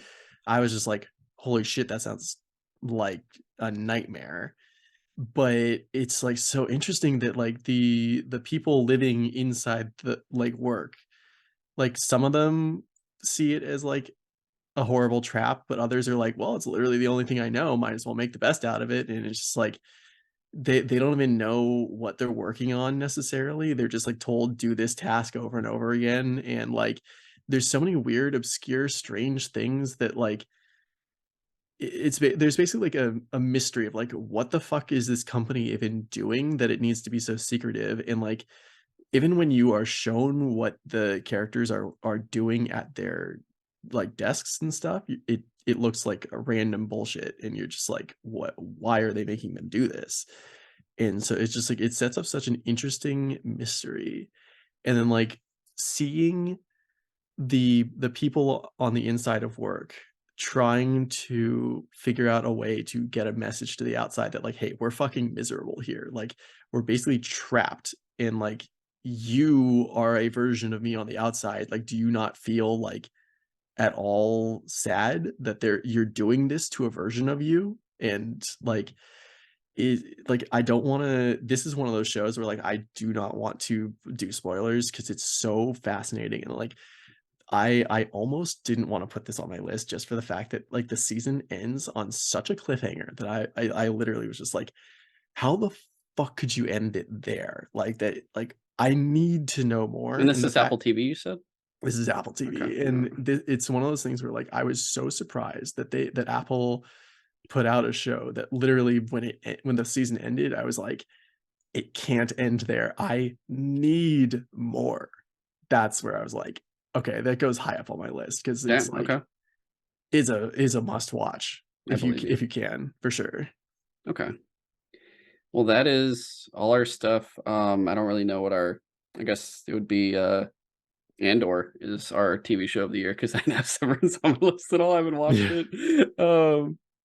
But yeah, we've gone through everything, and I will say much faster and much less. We will go through our top 3 things we're looking forward to from all 4 of those categories, Well, I uh, just did 3 for in general. 2023. Oh, 3 in general of out of all 4 of those Like, categories? just 3 things I'm looking forward to most. Oh, I'll go fast then. You can Okay, go yeah. first. Okay, so for me, I guess show I'm looking forward to the most, Mandalorian season 3, because I love that show. I want to see more. Number 2 is Spider-Man 2. I'm actually a little bit surprised it's not number 1 because I really, really, really liked the first game, and Spider-Man is one of my favorite You heroes. shocked yourself. I'm But honestly surprised it didn't even though I wrote this. the only reason is because number 1 is Zelda Tears of the Kingdom. You loser. Hopefully that comes out this year. I should probably Uh, buy Breath of the Wild one day. We'll see. but yeah, it's just like I put like 200 hours into Breath of the Wild, and I didn't even realize it until I saw my game clock, and I was like, Jesus. how do I do that?" That's So crazy. I am very excited for Tears of the Kingdom because if it's like, even if it's just more Breath of the Wild, I'll still be happy to play it. But it Mhm. just, I am hoping Nintendo can like surprise and wow me again, just like they did for the first one, because I don't know, they're good at that. Okay. I guess I'll start with games. My number 3, Spider-Man 2. Looking forward to it. It's Insomniac, and I really love the first one, and Miles Morales made it even better. So I'm really pumped to see what they do with that. Number 2, Avatar: Frontiers of Pandora was supposed to come out last year. Really want to see what this is going on, and now that I've gotten Way of Water, I really just want this so much, and it's great because I mean, it works because, Avatar 2 came out last year, or in 2022. This will come out this year, and then next year will be Avatar 3. So it's kind of like we get at least Avatar, and we get something Avatar every year, which is kind of cool. Number 1, Hogwarts Legacy. I might not be able to get it when it comes out necessarily, just until I make some more money. But otherwise, I've been wanting this game for so long. I just want to be a fucking wizard to go to wizard school. That's great. Um, Top 3 anime. Number 3, Attack on Titan. I just want it to be done. I'm so ready Yeah. for this show to be fucking over. I can't believe they're splitting it in half, so you're getting basically Attack on Titan, the 3rd final season, part 1, and the 3rd final season, part 2. That's the dumbest shit I've ever heard. Make this show end. Please stop. I don't want this anymore. Number 2, Spy Family. We're getting season 2 and a movie this year. I am so fucking pumped for that. And then Demon Slayer is number 1. I am so ready for Swordsmith Village. This is going to be phenomenal. And I can't believe those 2 shows, we just got them last year and they're back again. Movies, number 3 is the Godzilla movie coming November 3rd, 2023. Mm. It is I believe, live action one, and it's being done. So just real fast, I want to say Takashi Yamazaki. He recently did Lupin the Third, the first. He wrote and directed it. That 2019 Lupin movie. He also did like Stand By Me Doraemon, which people might know Doraemon as like the iconic little Japanese creature character. And he's done like Parasite and stuff. He also did visual effects on Shin Godzilla, but he's doing this new Godzilla movie, and I'm very excited to see what it is. I don't know if it's Shin Godzilla sequel, if it's its own standalone Godzilla, but I'm fucking pumped for a new Godzilla movie already. This is going to be fantastic. That's my number 3 though, which I never thought would say Godzilla's my number 3 in a movie. Number 2 is Aquaman and the Lost Kingdom. It is the end of the DCEU. I'm very like, it's basically the send off. And out of the 4 DC movies coming out, this is the one I want to see the most. And I want to see Jason Momoa get as much time as he gets, and I want to see a good farewell for Ben Affleck's Batman as well. Number 1, Indiana Jones and the Dial of Destiny. I That's the thing I fanboy out about is Indiana Jones. I've been waiting for this for years. Years. I've been wanting this for so long. It's the finish, it's the end. I'm so excited to see this movie, and I can't wait for it. TV shows. Number 3 is The Mandalorian. I almost forgot about it. Season 3, pumped for it, but I'm just not. It's like I'm excited, especially for the Mandalorian shit. Like being on Mandalore, like that's gonna be really dope. Number 2, Ted Lasso is getting its 3rd season this year, and that show is the show. If I could tell anyone, I don't care what genre you like, this is the show you have to watch. This is the one show you have to watch, because other shows that might be great to me might not be great to you because of whatever. Ted Lasso, you got to watch it. And the 3rd season is coming, and I think it's the third. It's the final season. I think it's only 3 seasons or 4 seasons. I think it's 3 seasons. And then number 1, the Apple TV Godzilla series is coming this year, and that's gonna have like fucking Kurt Russell in it, and that's gonna be so fucking cool. It's the legendary Godzilla. I am so pumped for this. I'm getting 2 Godzillas in this year. I am so fucking ready for this. But that's my number 1 for sure. It's gonna be a crazy year. We'll see how these do. Um, Remember, anticipated doesn't mean it's gonna be in our top, because that happened before where I was like, yeah, Back for Blood, most anticipated. Oh no, this game is highly disappointing. I'm not putting it on any list. So these things can happen for sure. Attack on Titan, honestly, I just want it over with. I'm probably not gonna have it unless it like makes me cry. I'm probably not gonna care too much, and it probably wouldn't even be in my top 5 next year. We'll see. I don't know how it's gonna go. But that's everything, guys. That has been Sutro Sidetalk. The show is done. Sorry, it's a long one. I don't think as long as last year's. If it is, what the fuck happened, because we did a lot of listing of shit. But you can email us at sutrosidetalk@gmail.com. Send us comments, feedback, questions. You can have us answer on the show. You can ask us questions on upcoming episodes. Like I said, we're going to talk about the Callisto Protocol. We're going to talk about Spy Family Part 2 for the first season. We're going to talk about Gundam Witch of Mercury, Chainsaw Man, Mob Psycho. We're going to talk about maybe some other shows and stuff. I actually can't think about them on the top of my head because it's late and my brain's kind of actually deteriorating at this point. But yeah, just write in, ask us these questions, or comment or send us messages on Instagram or Twitter, which you can follow the show on TikTok, Instagram, and Twitter at Sutro Sidetalk, all one word. If you want to support us, subscribe on whatever platform you are listening to or watching. If it's Apple Podcasts, please give us a 5-star review. If it's Spotify, please rate us. And if it's YouTube, please like the video as well, besides just subscribing. You could reach James on Twitter at VaderJim124, and you could reach me on Twitter at GoGoComzilla. Like I said, Callisto Protocol is coming out next week. We had a DC Comics and Review episode for The Cut of Steel, and we have a Dragon Con episode for Up to It, Down to It. Sutro Sidewatch is coming back. We're just trying to schedule the next episode. We have a whole thing. We'll explain all of it in that episode of what's going on as we talk about. I think our first thing is going to be on a short film called Curfew. Will be our first episode returning. But that is it for now. Until next week with Callisto Protocol, guys. Catch you later. Thanks for listening.